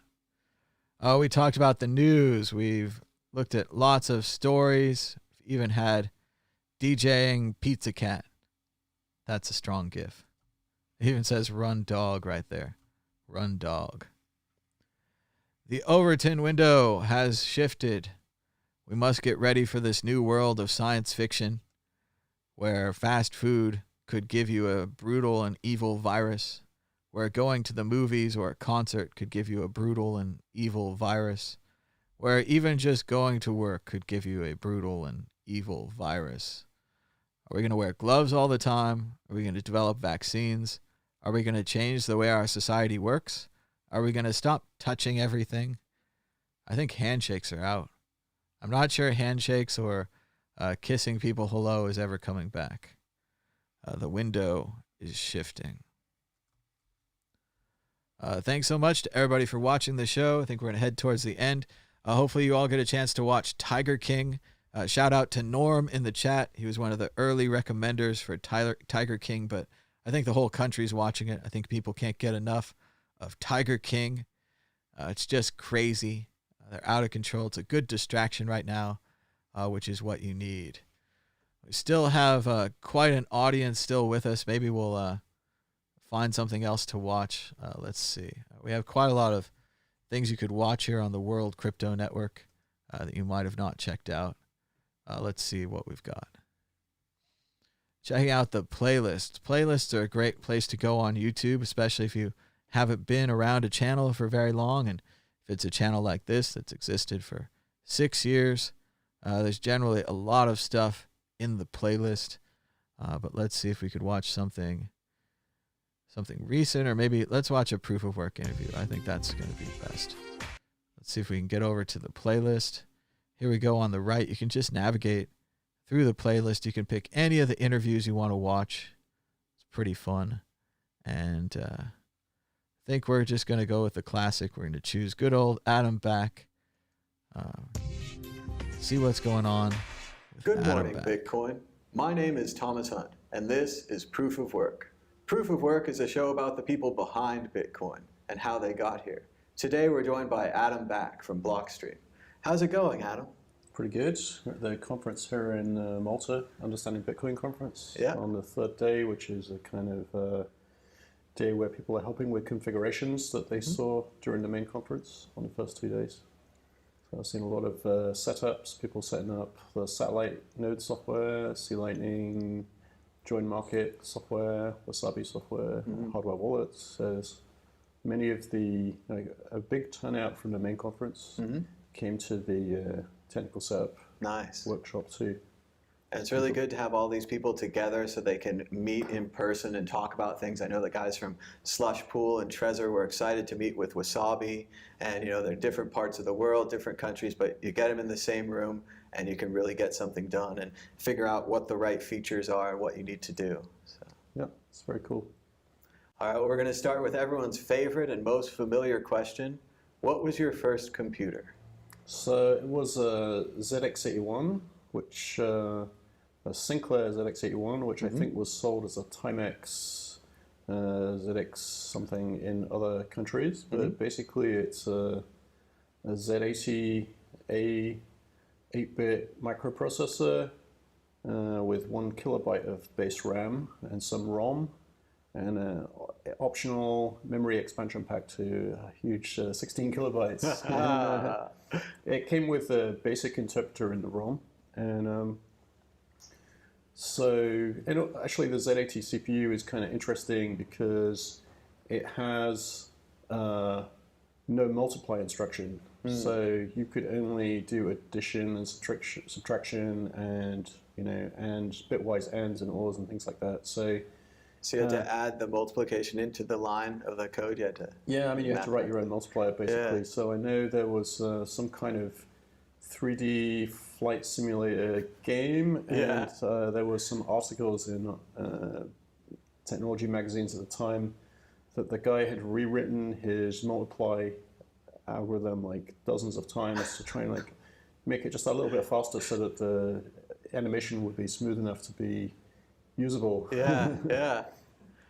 That's an incredible difficulty. So, I mean, the programming of games in that environment was really hand-optimized assembly, very close to the limit of what the bare metal could do because the power was so weak, and there's no. The persistent storage of this device is like a cassette tape recorder with I think about 3,000 baud. I think it's a variable bitrate actually, because the zeros and ones take a different amount of time on the tape. So how the baud rate would depend on how many zeros versus ones there were in your binary. Yeah. But anyway, you could store things on the tape, and so save your work and load games from cassette tape. And so is that how you got started? Were you programming games or were you just playing the games? I got interested in programming. I taught myself BASIC from a small manual that came with it, and then I got interested in what else could you do with it? So I guess initially I was interested to reverse engineer games and see if you could bypass limits and implement cheat codes. And so there's I bought the next version of the computer, which is a ZX Spectrum, which had 16 kilobytes space memory and 48 kilobytes expansion memory for a total of 64, and a kind of color screen, but with a funny artifact that you could only have two color choices per block of 8x8 bits of pixels. And so people still managed to make color games that looked reasonable by carefully avoiding putting things with different colors too close together on the screen. And so at some point I implemented a disassembler. I bought a Z80 reference manual for the instruction set and implemented a disassembler in BASIC so that I could more quickly read the code without looking at the reference manual. So there was a time where I knew a bunch of assembly machine code, like the hex for the instructions, because I'd implemented a disassembler. So it's kind of fun, and you were able to do silly things with games, like find the area of the game where the room map was with all the objects, and then clutter the room with a ridiculous number of artifacts and watch it lag when it couldn't render them all fast enough and things like that. That's interesting. It's a great way to start, and it's a lot of people talk about tinkering with the games or with the computers. People tell me they wrote up code from the back of magazines and they could see how it worked. I remember going into save files and trying to give my character more money or more attributes, things like that. Mm-hmm. And it was initially really easy, and then kind of hard, and then now impossible. But it was a much more accessible computer environment. Like the code was there, the game was there, and you could really see how things worked. Yeah, I mean, not always by design, but I mean, you could look at the binary and figure out where the maps were in the code and change them or something. So it's kind of fun. I guess some of the games companies got more sophisticated in their DRM attempts, but I think ultimately, much more recently, well, many years after that, I did some other reverse engineering, which was more encryption related. So I got interested in PGP. I knew what RSA was because a fellow student at the university for his master's degree was trying to parallelize RSA encryption. CPUs weren't that fast, and we had in the university lab transputer network, so something with hundreds of cores on separate processor nodes connected by high-speed interconnect. So you had like an unusual computer with, in principle, a lot of power, but individually weak nodes. So you have to sort of make algorithms that mix communication and CPU. So I got interested in PGP and the sort of benefits for user control and rights by being able to use encryption.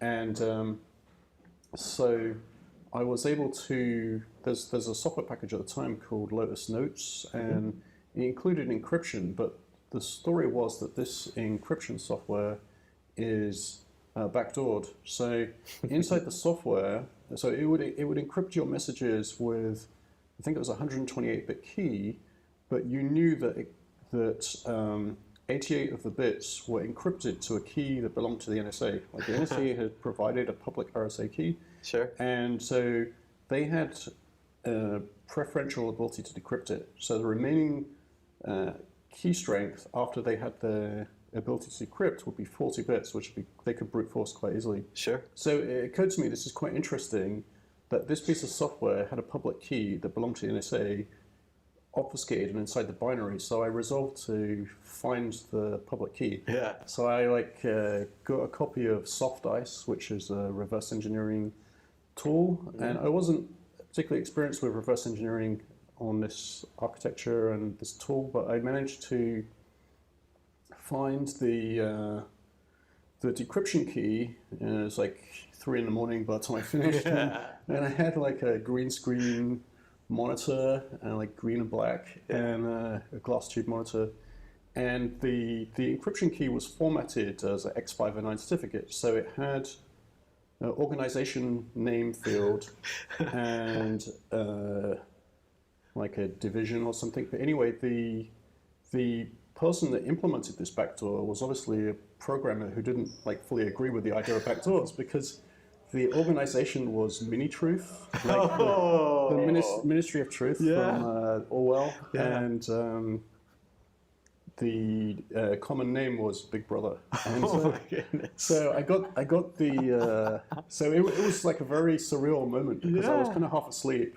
and it was like fiction becoming fact, and like very strange. So I like saved all of the keys and tried to work out which Indianness the thing was encoded in, and put it on a website. So it's on my webpage somewhere, this key. But it's another kind of fun, reverse engineering or technical thing. And actually it was, the software package is enormous. So it was quite difficult to, and you're looking at, hundreds of thousands of lines of machine code with no source code, not many labels. And so I tried to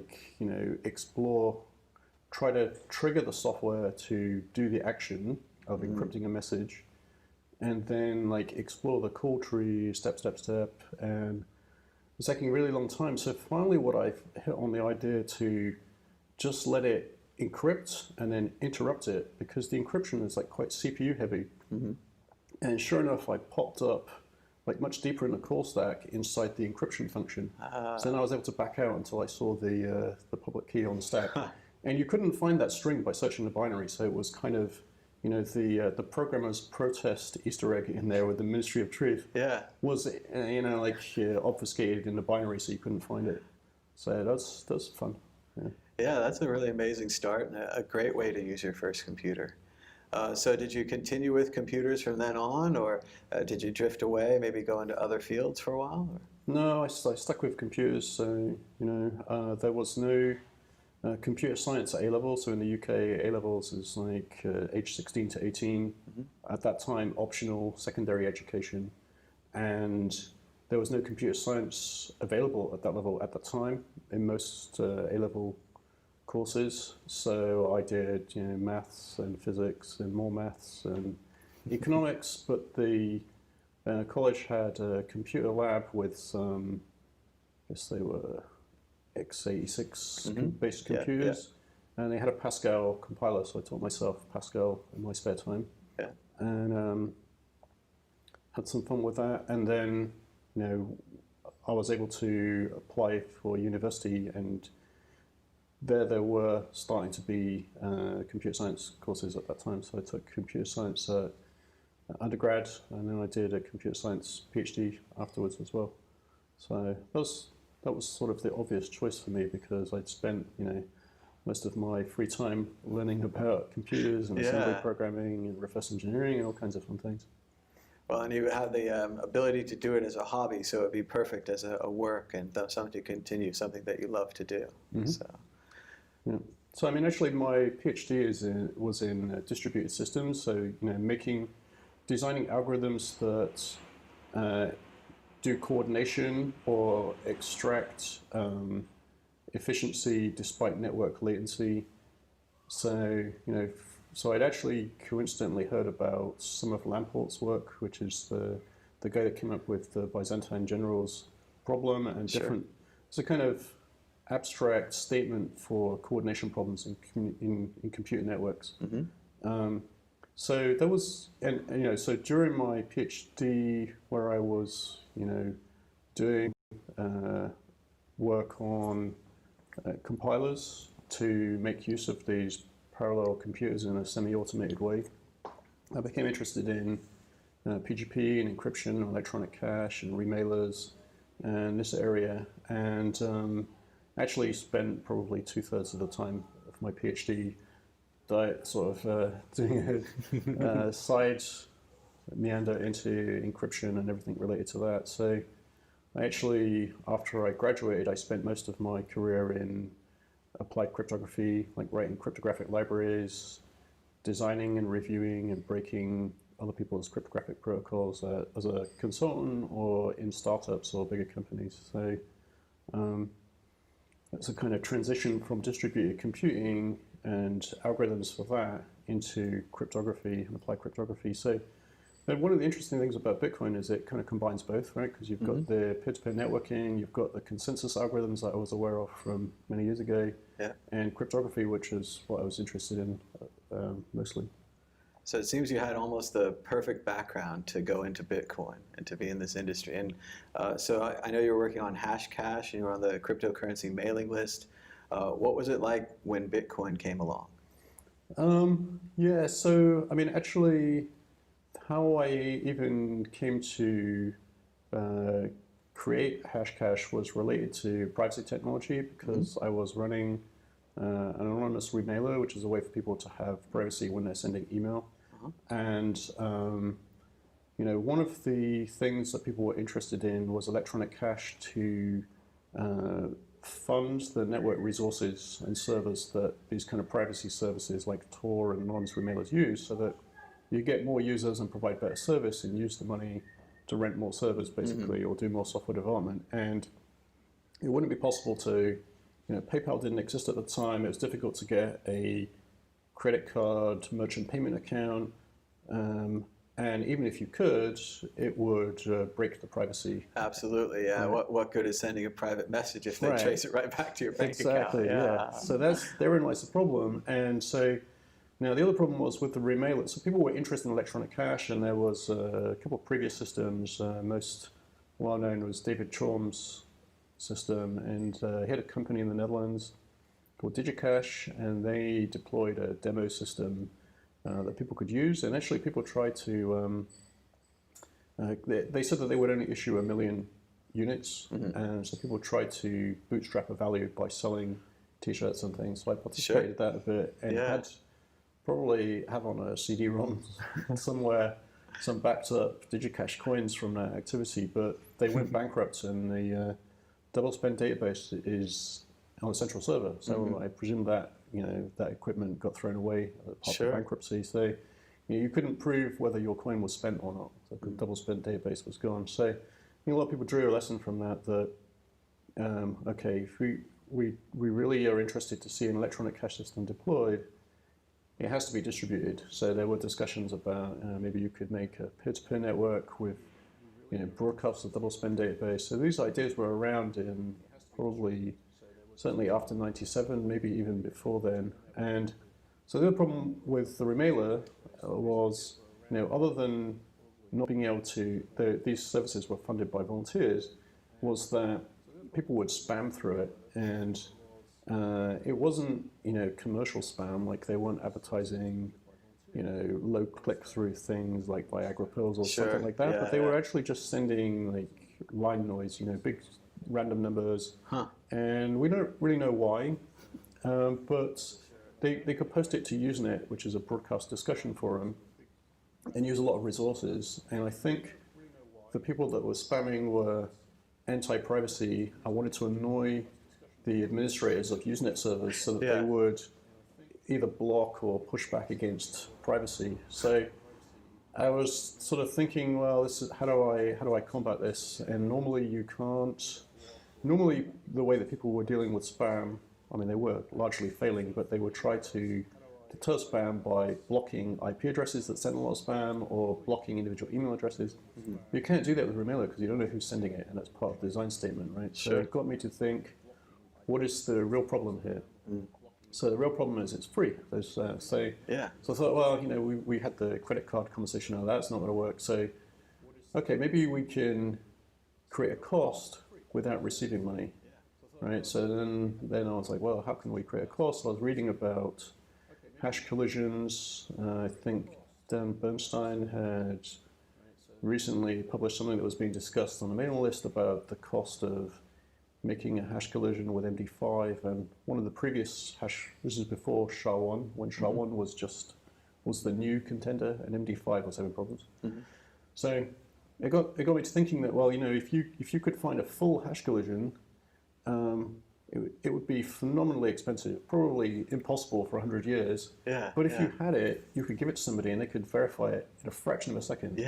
So I was thinking, well, it's a very interesting characteristic, and maybe we can make a variant of it that can take a lot less work but still be instantly verifiable. So I was like, oh, I can make a stamp out of this. Right. So I made some crypto sort of design of using hash functions in this way, and that became Hashcash, a way to make a kind of postage stamp to attach to email or use for other anti-denial of service applications, basically. And that's effectively what Bitcoin uses for proof of work. I mean, these stamps would take, a couple of minutes on a computer at the time. And they would have 20 leading zeros in binary. And Bitcoin has, I think, 72 at the moment. And it's exponential, right? So that's enormously more expensive. And actually, there were people who were curious to benchmark their computers to see how fast they could make these stamps, or there was even somebody who implemented using OpenCL, so on a GPU, to make Hashcash stamps for amusement, basically. So I had a kind of digital stamp collection. And some of them were like reasonably big, you know, like 48 bits of, and it took the guy like weeks on like multiple GPUs. Sure. And you know, if he used that power to mine Bitcoin in the early days, he would have be sitting on millions of dollars of Bitcoin now. Yeah. So it's kind of like this stamp collection wasn't really respendable, but it's kind of related to Bitcoin. I mean, Bitcoin is like a kind of respendable like electronic stamp or proof of work thing. So they're very interesting. So I mean, as to what people thought about Bitcoin who had, you know, been aware of DigiCash and Hashcash. So I mean, there were definitely people trying to construct a respendable electronic cash using Hashcash mining. So there were like at least 3 attempts. So one was, there were 2 sort of similar designs, one from Nick Szabo called BitGold, another one from Weidai called B-Money, and they were not fully buildable. Like, they were sort of design ideas, and some parts of them were not fully automated, so they involved like a market or, you know, a set of supernodes in a peer-to-peer network that were making policy decisions. So, and then another more recent, so those were both in, so Hashcash was in 97, B-Money and BitGold were in 98, and then Hal Finney made another one called RPAL, Reusable Proof of Work. And his variant was using an IBM crypto card, which is a tamper-resistant computer that can make digital signatures to prove that the code running in it is what it says, as long as they haven't tampered with it. And you get a signed message from the hardware, which is signed by the manufacturer, and you can verify it. And its rules would say that you can send it a Hashcash stamp, and it would exchange it for a Chorm coin. And because you had some reasonable assurance that it was running this code, you would know that it wouldn't hand out Chorm coins unless you provided the work. Right. And then it would also exchange Chorm coins for fresh, anonymous Chorm coins. So that was cool. So it's kind of similar to DigiCash, except you bought coins with Hashcash instead of with, I mean, there was no way to buy them with DigiCash, but DigiCash's eventual plan was to get a partnership with a bank and swap them for fiat currency. So, you know, so the people that were involved in that were, I think, like, including myself, were pretty excited to see that Bitcoin had solved the remaining problems. So, I mean, the inflation control issue. So one of the things that's preoccupying people is that the coins were, you know, you've got mining equipment, and if it says you can create a coin for this much work, computers get faster, and people would go nuts and like print billions of them, right? Yeah, and then the value would collapse because of supply and demand.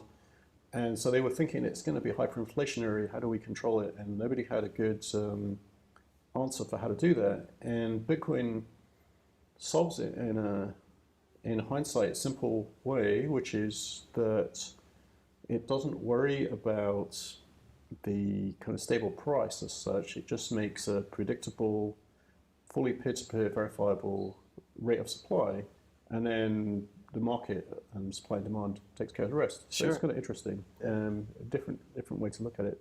And Bitcoin, you know, was implemented, and so answered all of the technical questions that were kind of just ideas. I mean, you know, so Nick Szabo's BitGold, he had a discussion about using a Byzantine generals problem consensus algorithm. So like a lot of the kind of necessary building blocks were thought about, but not figured out, put them together. So those people were, well, this is great, like somebody solved it. But I think a lot of people from an academic background who were familiar with DigiCash and were, you know, thinking about things in terms of security levels would say that with DigiCash, you're using RSA encryption basically, and so you could say, well, it's impossible to double spend a coin unless you can factor this big number, and that would take, you know, 100 years or something. So they were kind of annoyed that Bitcoin didn't have this. So Bitcoin does have that kind of cryptographic security for signatures, but in terms of double spending, it doesn't because it's peer-to-peer, and the security margin is kind of 50-50, right? So if the honest players, the honest miners, outnumber dishonest miners, it's secure. So in public key cryptography, there's a huge defensive advantage. The person with the private key can have an enormous amount of security, whereas the attacker is at this phenomenal disadvantage.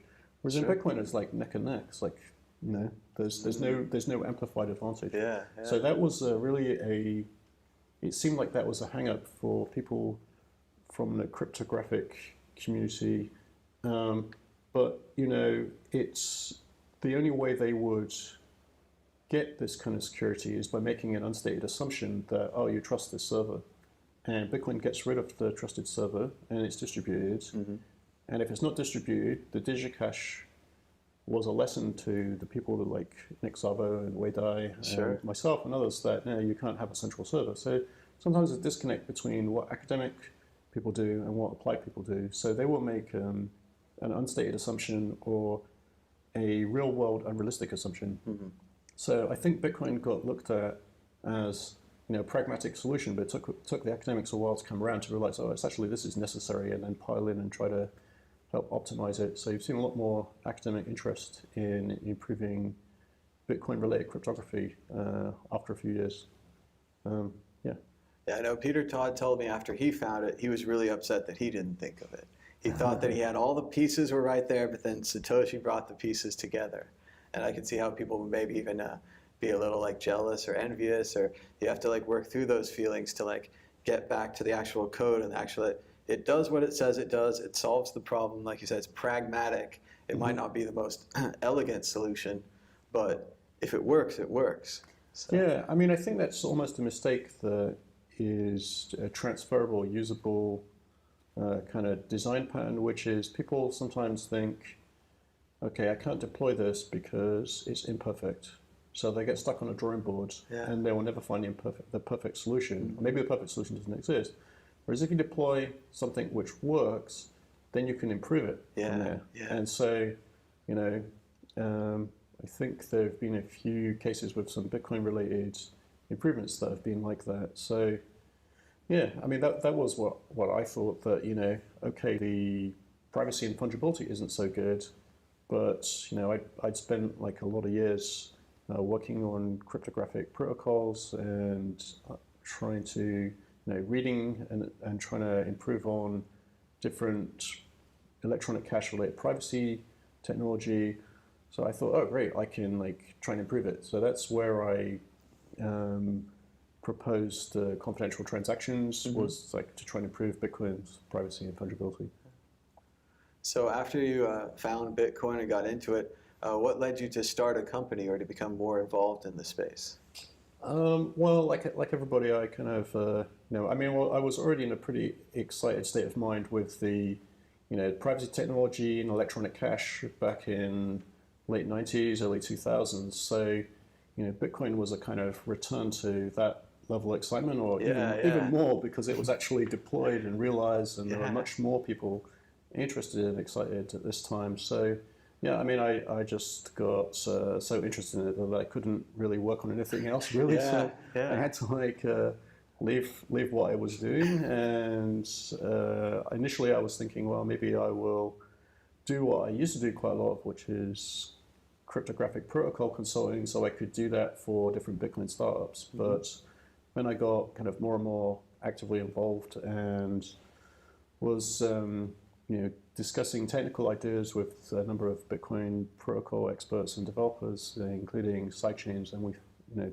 collectively we thought that was pretty interesting, and that we should try to, you know, start a company to build that. You know, I think while you could typically maybe implement a protocol or a library to make something end-to-end usable, is quite a big undertaking where you need many different skill sets. You know, you need people with experience programming hardware wallets, like embedded systems, and people with user interface experience on different platforms and smartphone development.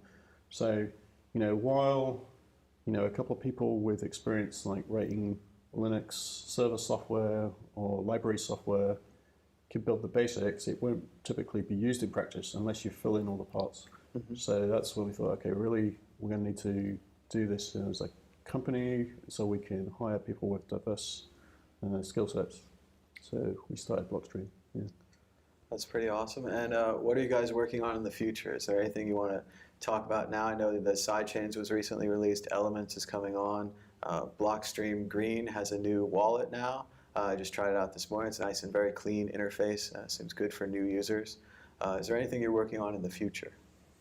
Yeah, so I mean, we're working on, so you mentioned Elements, which is the open source platform that Liquid is built using. And Liquid is a sidechain that's been operating for a little while now, that's has a number of exchange participants in its federated operation. So we are, the Green Address team is working on adding Liquid support to the Green Address wallet.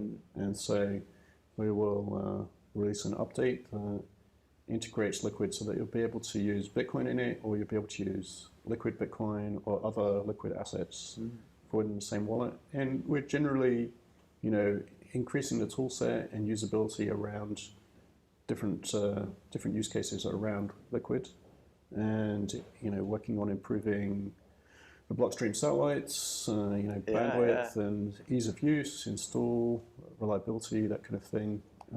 Yeah, we got to carry one of those around recently, and it's much bigger than your traditional television satellite, I'll tell you that. But yeah, it's a pretty amazing thing. You can set up a dish and then get the transactions right from space even, yeah. Yeah, so actually big thanks for bringing that thing. So we actually tried to get it delivered from the UK manufacturer direct to Malta, but something went wrong with the credit card payment, so it didn't arrive, and we didn't realize until last minute. So we were very fortunate that you were in Manchester at another conference and agreed for us to have them courier it to your hotel and bring it to Malta as you were going to attend this conference here. So I think without that, we wouldn't have been able to do the live demo. So it all came together. It was kind of, we spent the time from when it arrived until we demoed pretty much flat out setting it up and pointing it and getting the software, have it start syncing the blocks. So it was, but it all came together in the end. So that's cool. Yeah, it was great. It was pretty amazing when we brought it to the hotel. It was like when the doctors bring a heart in the little refrigerator thing, and they're like, right to the patient. Like it just wheeled right off, and we're like, well, I guess it's gone now. And then, I'm sure the tech guy started pointing it at the sky, and the other guy was typing in the stuff. And the demo came out great, and it was right down to it, though. It was right on. It was right down to the wire, and we didn't have that much. Like technical equipment, there are more sophisticated satellite pointing equipment, but basically we had like an analog compass. So it was kind of rough setup experience, but Chris got it working, and we were able to demo it live, and it all worked. So it was great, and I mean, it's an interesting piece of tech because it answers a number of use cases. Global reach is a pretty big one. Now there are Bitcoin transactions and blocks that are reaching almost everywhere on the planet. So you can receive the Bitcoin blockchain with no bandwidth cost, essentially, because it's passive, it's broadcast. You just need about, $100 or 100 euros worth of equipment. Probably 2/3 of that is reusable. It's just a satellite dish. Sure. And you need the software-defined radio component, which is itself pretty inexpensive, and some software. So a lot of the decoding is done in software, so it's digital signal processing. So I mean, there is a last mile story. Like, so once somebody, let's say in Africa or somewhere with expensive or unreliable internet connections, has a full node with the data, they have to configure applications to use it. And so Gurubles has a pretty nice demo he put together where he has his full node. He set up Electrum Personal Server. He connected a hardware wallet to Electrum Personal Server. He set up a GoTenor, which is a mesh network node. And Richard Myers from GoTenor actually demoed the GoTenor mesh network here at the conference yesterday.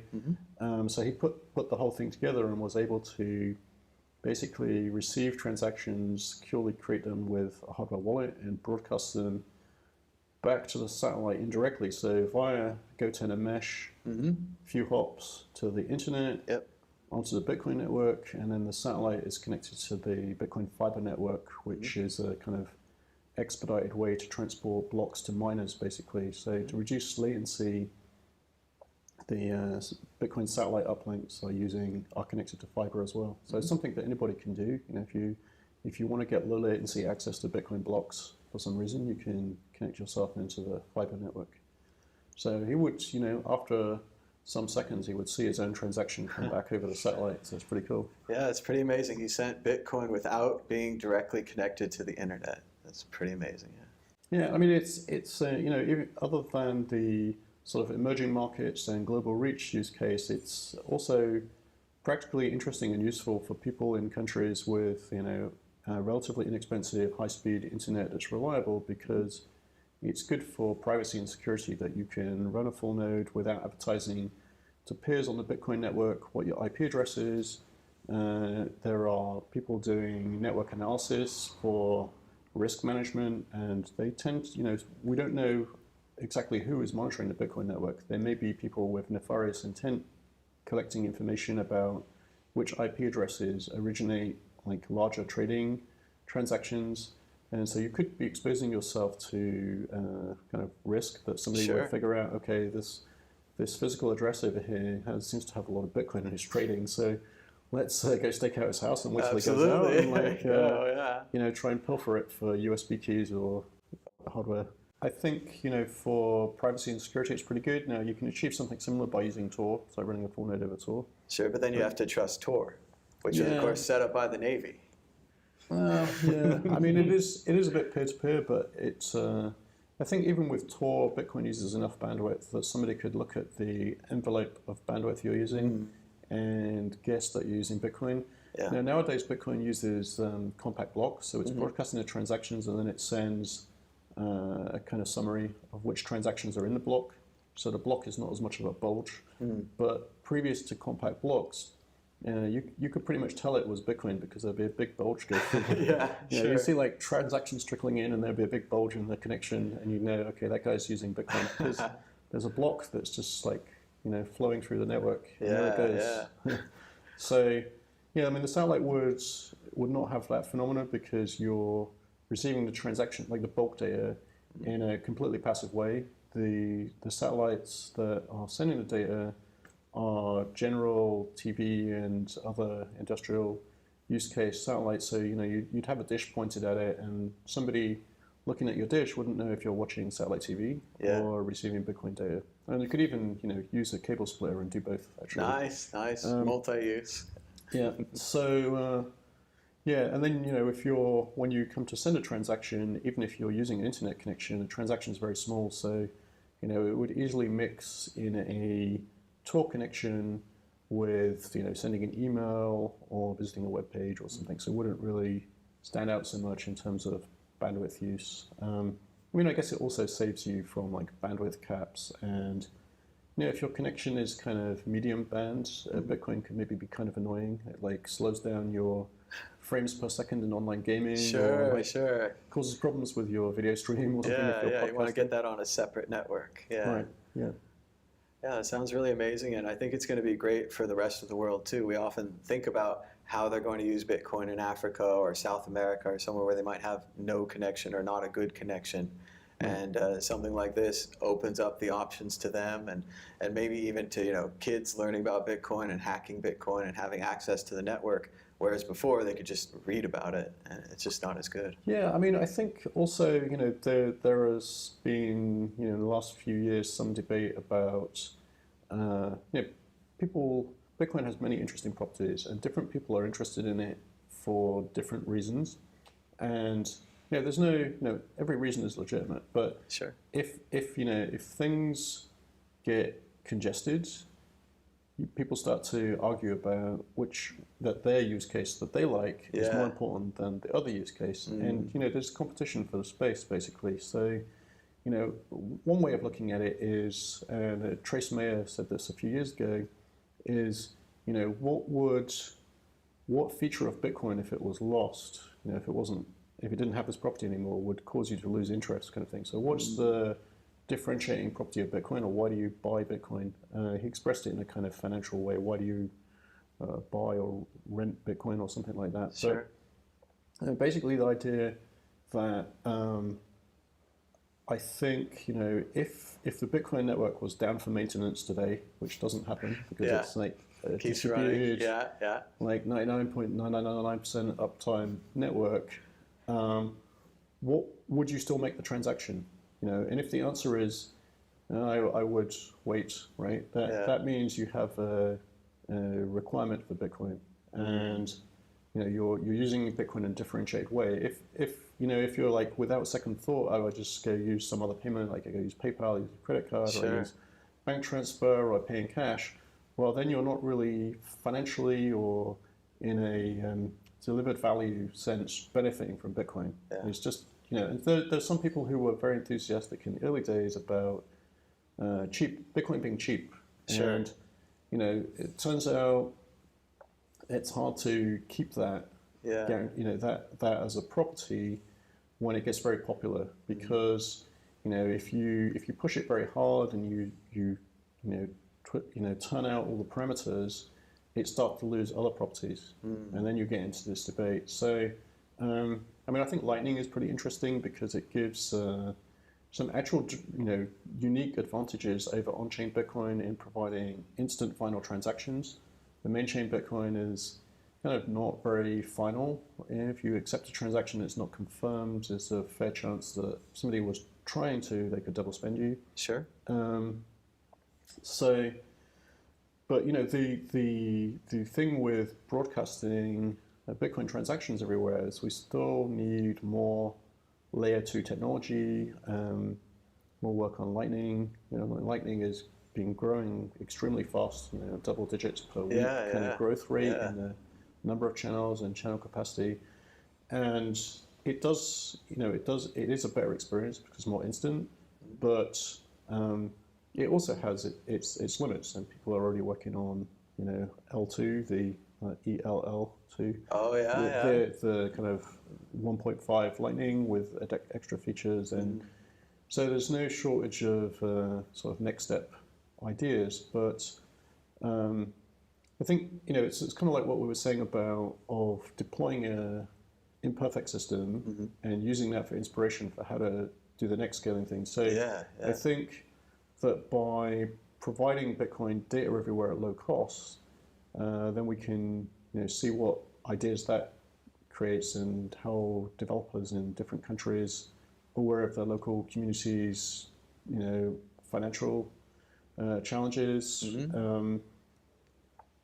are able to find creative ways to use it. So, and the other interesting thing about global reach is if you look at the differentiated cases for Bitcoin and you try to enumerate what you think they are, there's certainly, countries emerging market countries with weak or expensive internet connections and infrastructure are often countries with capital controls, hyperinflationary currencies, or corruption in banking. So even if people could get a bank account, they're not sure if they trust the bank, and they have a reason.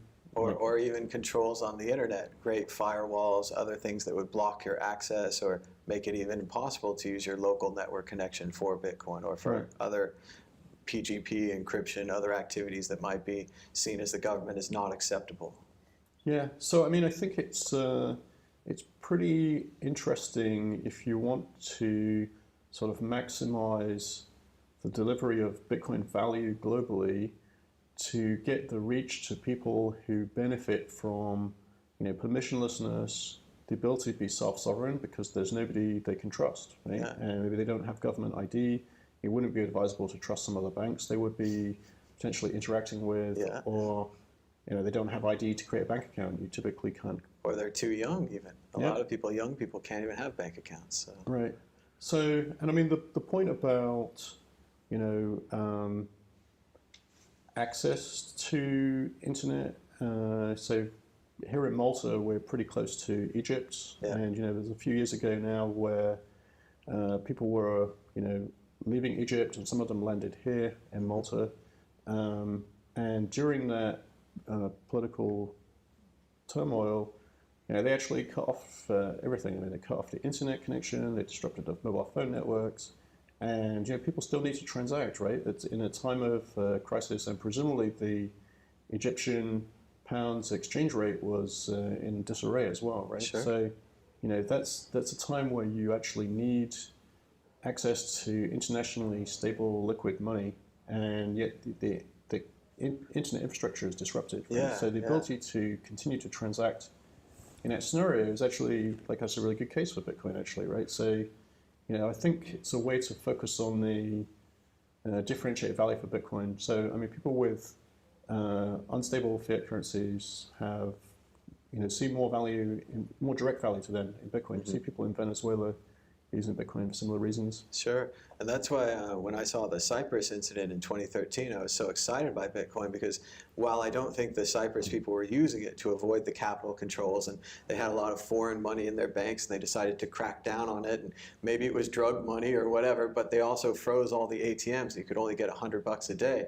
And the Cyprus people didn't have Bitcoin ATMs or access to it, but I think the idea got out there that it was like, what if they did? They could get their money out for the first time ever. There was an escape hatch from your local government currency fails, but you survive. And in Venezuela, we're seeing people can actually mine Bitcoin, they can buy Bitcoin, they can hold it, and then the bolivar is going down, but you still have some kind of a purchasing instrument. You don't just have to go to barter and buying very small liquor bottles and toilet paper and other things you can trade. You could keep some kind of a monetary system even as the entire government system is going down around you. It's very exciting. Yeah, I think the Cyprus case was to do with bank solvency issues. So it's euro-denominated country, but they had some major banks run into financial difficulty and basically become insolvent. And to resolve that is difficult within the Eurozone because there's no, a small country has no ability to sort of print money to get its way out of it. The traditional solution. And I mean, that's another cost, right? That's an inflation cost, but they can't even achieve that. So they tried to implement a haircut. So basically, everybody with money in the bank suddenly had, some percentage less money in the bank. Sure. I think ultimately they didn't do haircuts on deposits below some value because it was politically catastrophic. Absolutely. It scared a lot of people about trusting banks in general. And, got people thinking about whether this could happen in a bigger European country in the future. Yeah. There's an incredible example and an interesting time to get involved. So. Yeah, I mean, you can see also the former President Obama made some comment about, he didn't say the word Bitcoin, but it's clearly what he's talking about with a Swiss bank account in your pocket. And, for somebody living in Cyprus, if you were, a fairly wealthy individual, you could establish offshore banking. You could establish a bank account in Switzerland or Austria or Liechtenstein or somewhere else, and your euro deposits would be protected in that environment, but, from the haircut. But the minimum cost to do something like that, you probably need like €1 million of investable assets. So Bitcoin really is like lowering the barrier to international financial protection, so you can do it with €1,000 or something. So it makes it much more accessible. So that's a pretty cool use case for kind of wealth protection and asset protection for individuals, and lowering the cost to entry for that to, just set up a smartphone wallet and buy some Bitcoin. Yeah, I remember when he said it, it was more like an advertisement for Bitcoin than anything else. Because I was like, that's kind of exactly what I want, actually, Mr. President. It sounds pretty good. Yeah, I don't think he meant it as a compliment. But it was so. It was great, though. That's exactly. He had a nice way to summarize the value proposition. Actually. Yeah. Well, thank you so much, Adam, for the interview, and thank you for sharing with us. It was great. Great.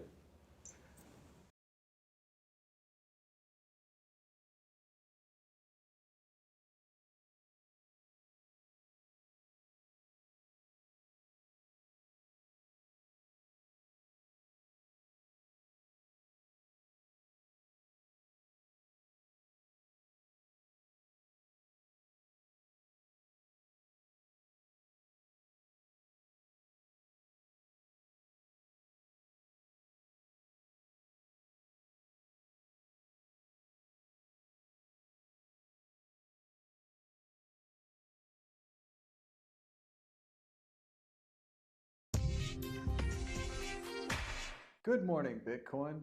My name is Thomas Hunt, and this is Proof of Work. Proof of Work is a show about the people behind Bitcoin and how they got here. We're joined by Slush from Slush Pool and Trezor. Trezor. How's it going, Slush? Yeah, hello. It's cool. It's cool conference here in Malta. Yeah, it's been good. It's good to see Tone again, and they have a great workshop going next door. Looks like they're teaching a seminar upstairs. It's one of the last days of the conference, but it's all still happening. It's exciting to be here in Malta. So, Slush, we want to get started with everyone's most favorite and most familiar question. What was your first computer? Yeah, I remember the first time when I get to computer, and I was like 7 years old, and it was a computer in my mom's job, and I was only type something on the text editor, so because it was completely restricted. Sure, so yeah. If you break a work computer, you get in a lot of trouble for it. I know that. Yeah. And then we had 1 year later. It was 92, maybe 93. First computer. It was PC. Yeah. And it was still restricted, but by these times I was much better than my parents on the computer. So it's a pity that they didn't let me spend more time on the computer. They were too afraid that I will break some things, which wasn't the thing. But by these times I started to program in QBasic. Oh yeah. And so like line numbers and everything. Yeah. I remember there were 2 demo games, like Nibbles or something like this. Yeah. And I started Snake. Yeah. And I started to hack it and add some features and so on. Yeah. So it was like the code was there. I studied. I studied it and edit small tweaks and following how it will behave and so on. Yeah, I've been talking to a lot of people about that. I used to try to edit save games to give myself more money in the game, and then other people said they had to type in programs from magazines, and this was incredibly difficult, and there'd be errors and stuff, but they would see how the game works because they were forced to type it. So like you say, if you make it go speed 100, speed 1,000, you know right away what you changed, and then just trial and error, that kind of thing. And my parents were always afraid I was going to break it too, and I did break it over and over again. I learned how to reinstall Windows and reformat hard drives, and I lost data and I gained data and all that. But I think it is important to break it. And I think part of what I try to lecture out of like my parents or my friends or anybody that I teach, I'm like, stop worrying about breaking the computer and worry more about clicking on everything. If you haven't clicked on it, you don't know what it does yet. Like I taught myself Microsoft Office, and I was just like, I went menu by menu. What does this do? What does that do? Oh, that's what a bullet point is. Oh, that's a list of things. I was like, oh. And I mean, I didn't have any Office documents to work on. I was a kid, but I had this incredible program with all these menus that I've never read, and I was just like, and the same Photoshop, every little program I wanted to learn, I was just like, what does this do? What does this filter do? What does that filter do? And that exploration is what I think computers are all about. So you were already programming and editing games a little bit. Did you continue with programming? Was this just it? You're in like lifetime, or did you kind of drift away from computers? Well, around when I was like 15, I actually spent a lot of time on gaming, which it was some dark times. And after 1 or 2 years of gaming, I realized that it's not going anywhere. I got bored basically, so I started to dig into computer more. But by the time I already have my personal computer, like that was the first one when the parents had a new model, and I disassembled it completely. Like I was wondering, what's inside? I was always using it as a user or as a programmer, but how it works. So I started to, I don't know, over the serial port, switching bits and so on. And I was wondering how it works. And actually, I completely destroyed the computer. Because when you are not breaking things, you are not on the edge. I did a lot of hardware too, building computers from scratch and upgrading processors and frying motherboards, and you learn by doing, and sometimes it costs you you know, an unbelievable amount of money for a young kid, like a couple $100 to get a new motherboard because you screwed up the old one. But you had to do it. What were the choices? You had to, like mine was, I plugged 2 keyboards in at the same time because they gave me one that was small and one that was the old 9-pin DIM, and then one had the new small one, and I was like, I could type 2 things at the same time. And it turned out that I couldn't.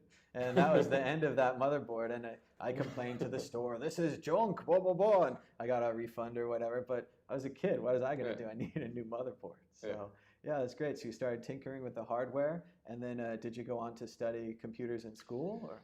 Well, I went to the college, but it didn't.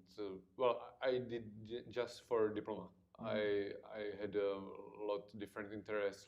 I was already working and fiddling with open source, some software, and spent programming my own projects, which most of them never were finished, but I learned a lot. Sure. So I finished the school, but it was just formality for me. Yeah. And then I actually joined the dark side, and I was working for a bank. Yeah, sure. Yeah. They have all the money. Yeah. Yeah, it was pretty good lesson for me because I was actually on the architecture department. So I learned how the bank works from inside, from the technical aspect. Like there's so many departments and guys doing just one thing. Sure. But I was amazed by looking how it works like together. Like some 20, 30 years old systems interacting with modern APIs, batch processing, some strange stuff which is legacy, and everybody is afraid of touching it because there's no documentation and so on. It was really cool experience. But I realized that this is not going, again, it's not going anywhere because I will sit there for like 40 years. Yeah. And moving squares from left to right. Sure, sure. Waiting years until anything happened. Yeah. So I changed the job and I went back to the startup, some small startup which was lean. It was moving much more forward, and doing again some open source stuff. Like I don't think these projects are alive already, and then I actually started to play with futures markets and learn because I was in the bank, so I saw something and so on, and I played with the futures market, and I was actually thinking to become a full-time trader. But then I realized it is so boring. I don't think I could take the stress. I'm so bad. Like it goes up, and I'm like, oh, I'm so happy I should buy more. And it goes down. I'm like, oh, I'm so sad I should sell. And I have all the wrong feelings and all the wrong things, and it's just so stressful. Yeah. So I spent not full time, but like 5 years playing with the futures markets and learning all the bullshit stuff with the technical analysis and all this thing. And I realized that I'm not a guy. I'm not the good guy. Like I need to want to create some stuff, not just looking to grasp. So thanks to my open source involvement somewhere, actually the Zuko from Zcash was the first guy who told me about Bitcoin. Nice. So it was April 2010, and I opened bitcoin.org. Yeah. And I read some home screen, homepage stuff, and I was like, okay, it's some in-gaming money, probably nothing interesting for me because I'm no longer involved in gaming. Sure. So I closed it. Oh. And a few months later, Zuko again mentioned Bitcoin in the mailing list, and I was okay. He's a pretty smart guy, so. There must be something more in this. So I opened it for a second time and read more in depth, and I understand. I understand it's like financial system. And when I was younger, I played with some local local Czech completely centralized internet payment system, like a user. So I had some experience from this, and I was, wow, this is completely decentralized and it's open source. It's finance. I had some financial. Sure, yeah, you were perfectly ready for this. I mean, it's unbelievable. And then I went crazy about this, and I do the Bitcoin for full time. I learned. I'm not a C guy, so I wasn't able to read from the source code. But I learned from all materials around, and it was completely different than today, because there were no magazines, there were no wiki pages about Bitcoin. So I learned as much as I was able to. And then, of course, it joined together in my head with the experience from the futures market and the financial background and the IT background. And I was learning about the social perspective of the Bitcoin. I was like crazy. I was sold. It's an amazing background to come from for Bitcoin. And of course, I'm always envious of these people who had someone else tell them. Because I mean, I read about it on Slashdot, and I tried to tell my roommate, and he was a computer programmer, and I thought he knew more than me. And he's like, nah, I don't think it's a thing. And we'd seen, Liberty Dollar and E-Dollar and E-Gold, and we'd been watching this space for long. We used PayPal on the Palm Pilot to send money around. We wanted this internet currency thing. We just didn't know which one would be the one.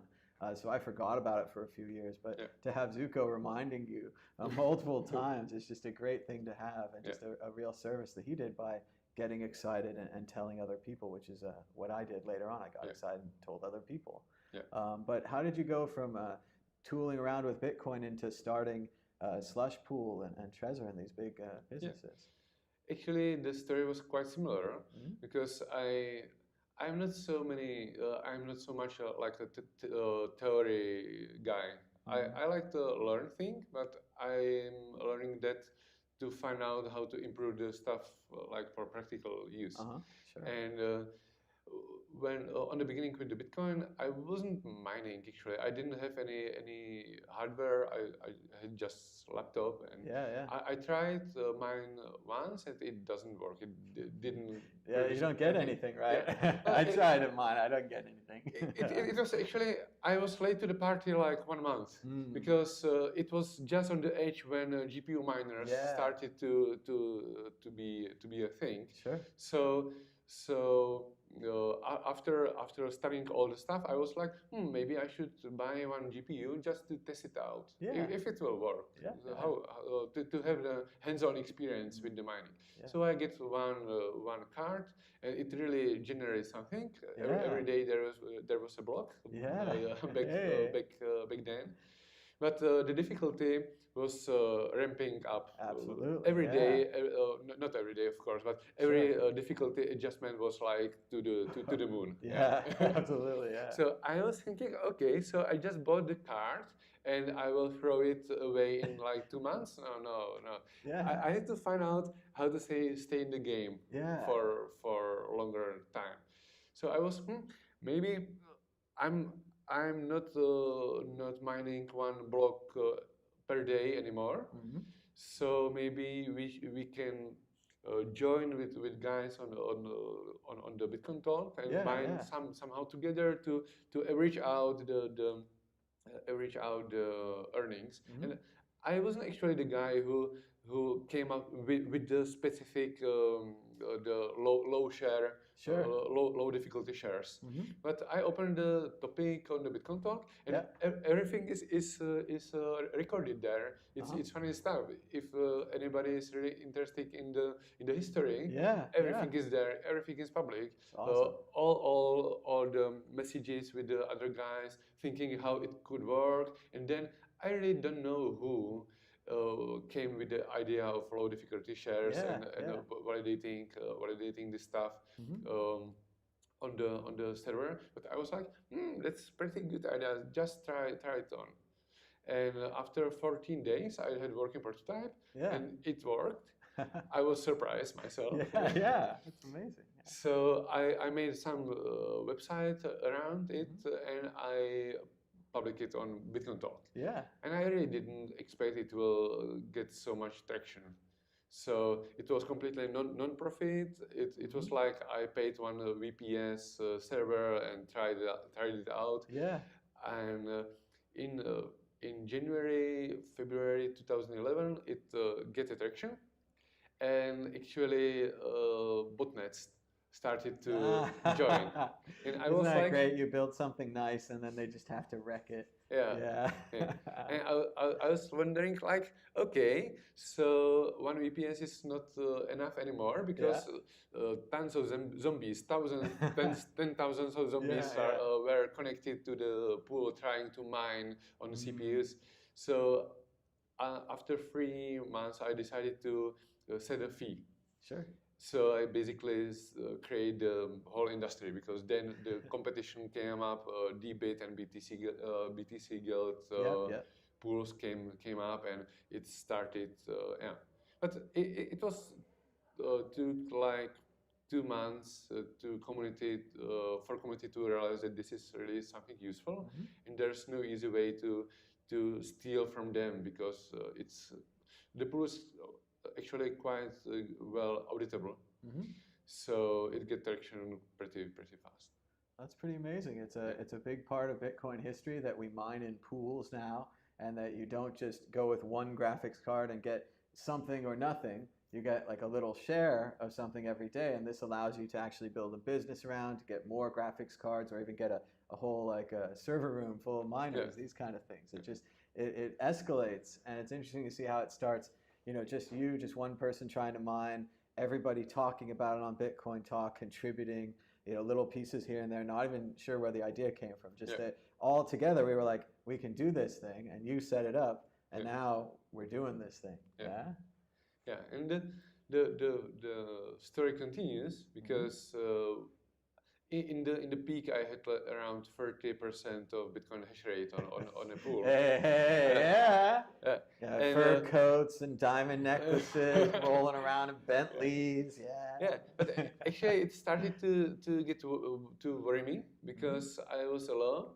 There was quite a lot of money in the turnover on the pool, and I was so scared to get anybody else access to the pool. So since 2010 or 2011 to 2013, I was maintaining it completely alone.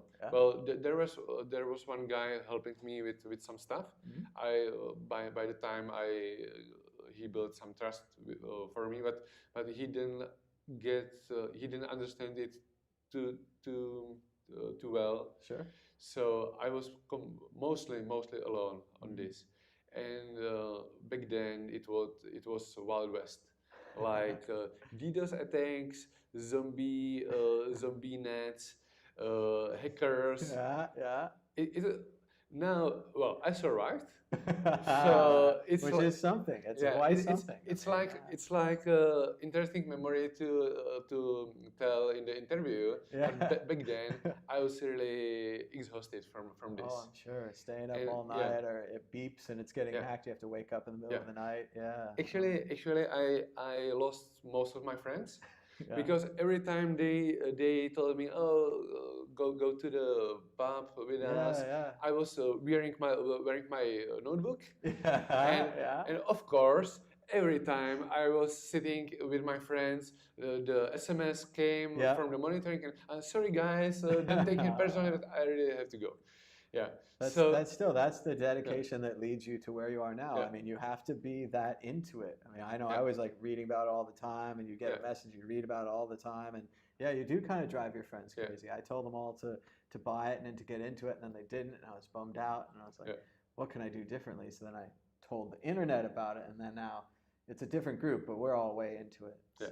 So I remember I took my notebook and mobile phone even to theater, and I was sitting in the middle of theater, and my SMS, my pager came up.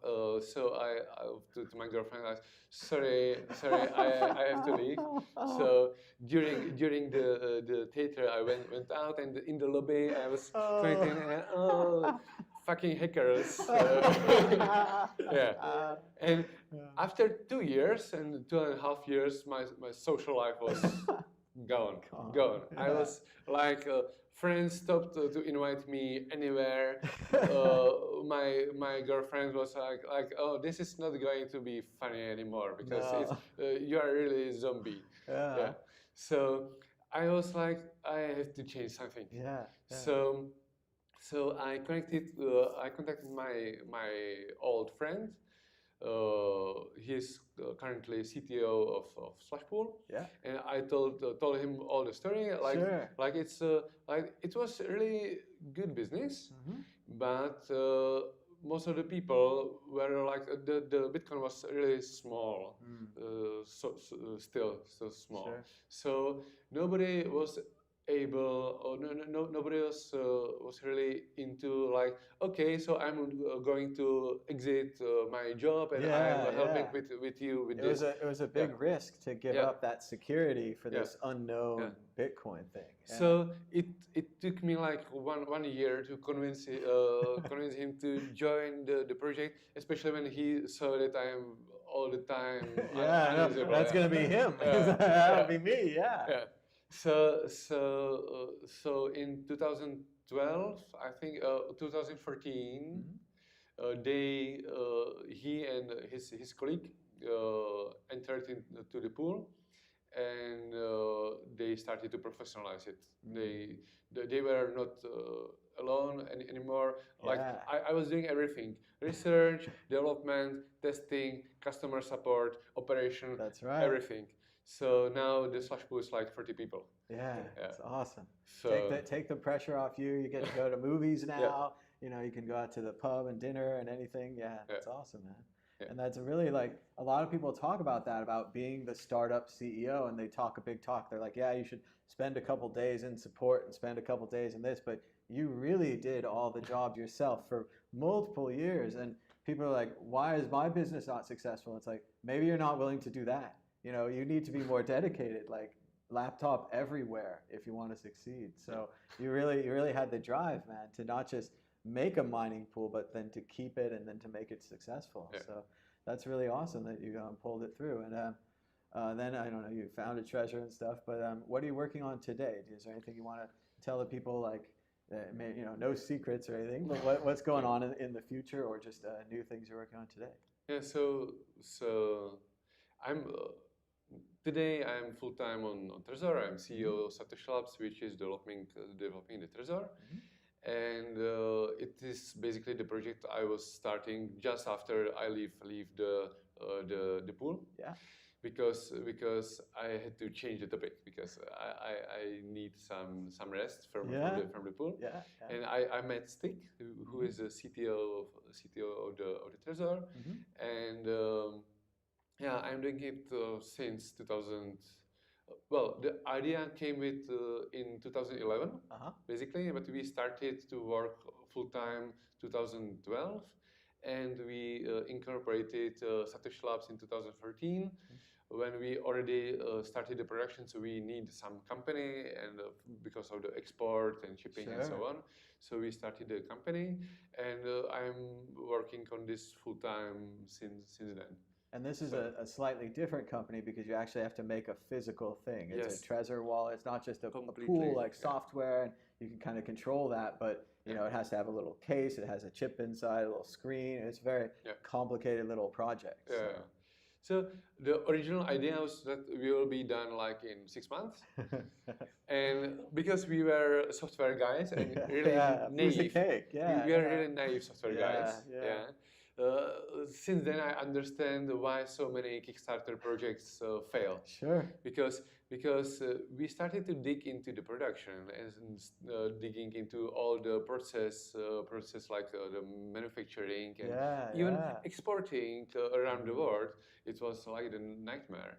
And we have so many issues on the go. Like, we spent 6 months with some company doing the mold for the plastic. And after the 6 months, they had nothing.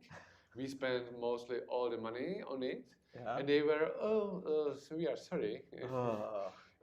So it's another very long story how we came with the Trezor. It's maybe for another interview. Sure, we'll have to do it. We'll do a part 2 with more of the Trezor stuff. I don't want to take too much of your time. But yeah. So after 1.5 year of intensive development, it wasn't so much different like doing the pool actually. Yeah.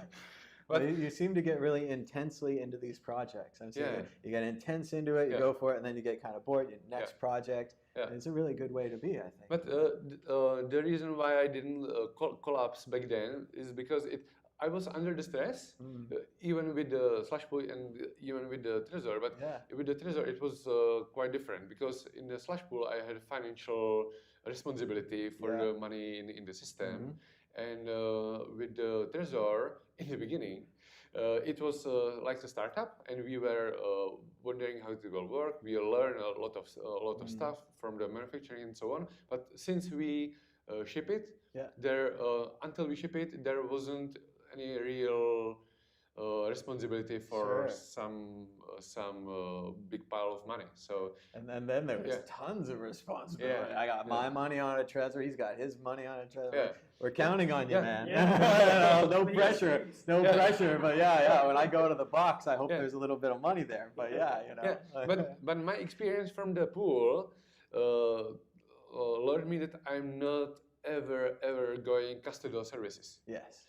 So we designed, thanks to this experience, we designed Trezor with as much limited attack surface from our side as possible. As possible, because I knew how it is sleeping with the responsibility of somebody else's money on my own Linux box. You don't want that, man. We had like a BBS back in the day, and of course the first thing we did is read everyone's emails and everyone's instant messages, and I was like, well, if I did that when I was a system admin, well, they're all going to do that, and it's just such a responsibility to have even just messages, but let alone money, and then lots of money later. So it's good to get out of that and not to be in the custodial business. So I quite like that I took the experience from all these projects before and designed the Trezor how it is. I'm quite satisfied with it. So you can sleep well. Because, there you go. It's good. So the fact that Satoshi Labs is already like 60 people working on the Trezor full time. Wow. So I also learned from the Slash Pool that we can do this like alone. So we already have a really professional team. So I'm really happy guy now because everything is working and I can sleep well. Finally. That's great, man. It came. We were worried at the beginning, but you made it through to the end, and you've got a company now and lots of people working for you can trust. So I think it's great. 9 years later, and I sleep well. There you go. That's a great message to end on there. The entrepreneur story, 9 years later. So, where can people learn about what you're doing right now, or where can they follow you on Twitter, things like that? Twitter is probably the best place. I'm most active there, and we actually have a lot of interesting projects for Bitcoiners in the pipeline. Like the next release of the firmware will introduce Shamir secret sharing. Oh, nice. So we will have a native geography backups provided by the Trezor device itself. So there will be a lot of stuff like this. We are moving in this area. Nice. Well, so Twitter is the best place for following. Very good. And then just like Slush Pool and Trezor, just Google those, have the websites and everything. So very cool. Thank you so much, Slush, for the interview. Thank you for inviting me. Thank you. That's good.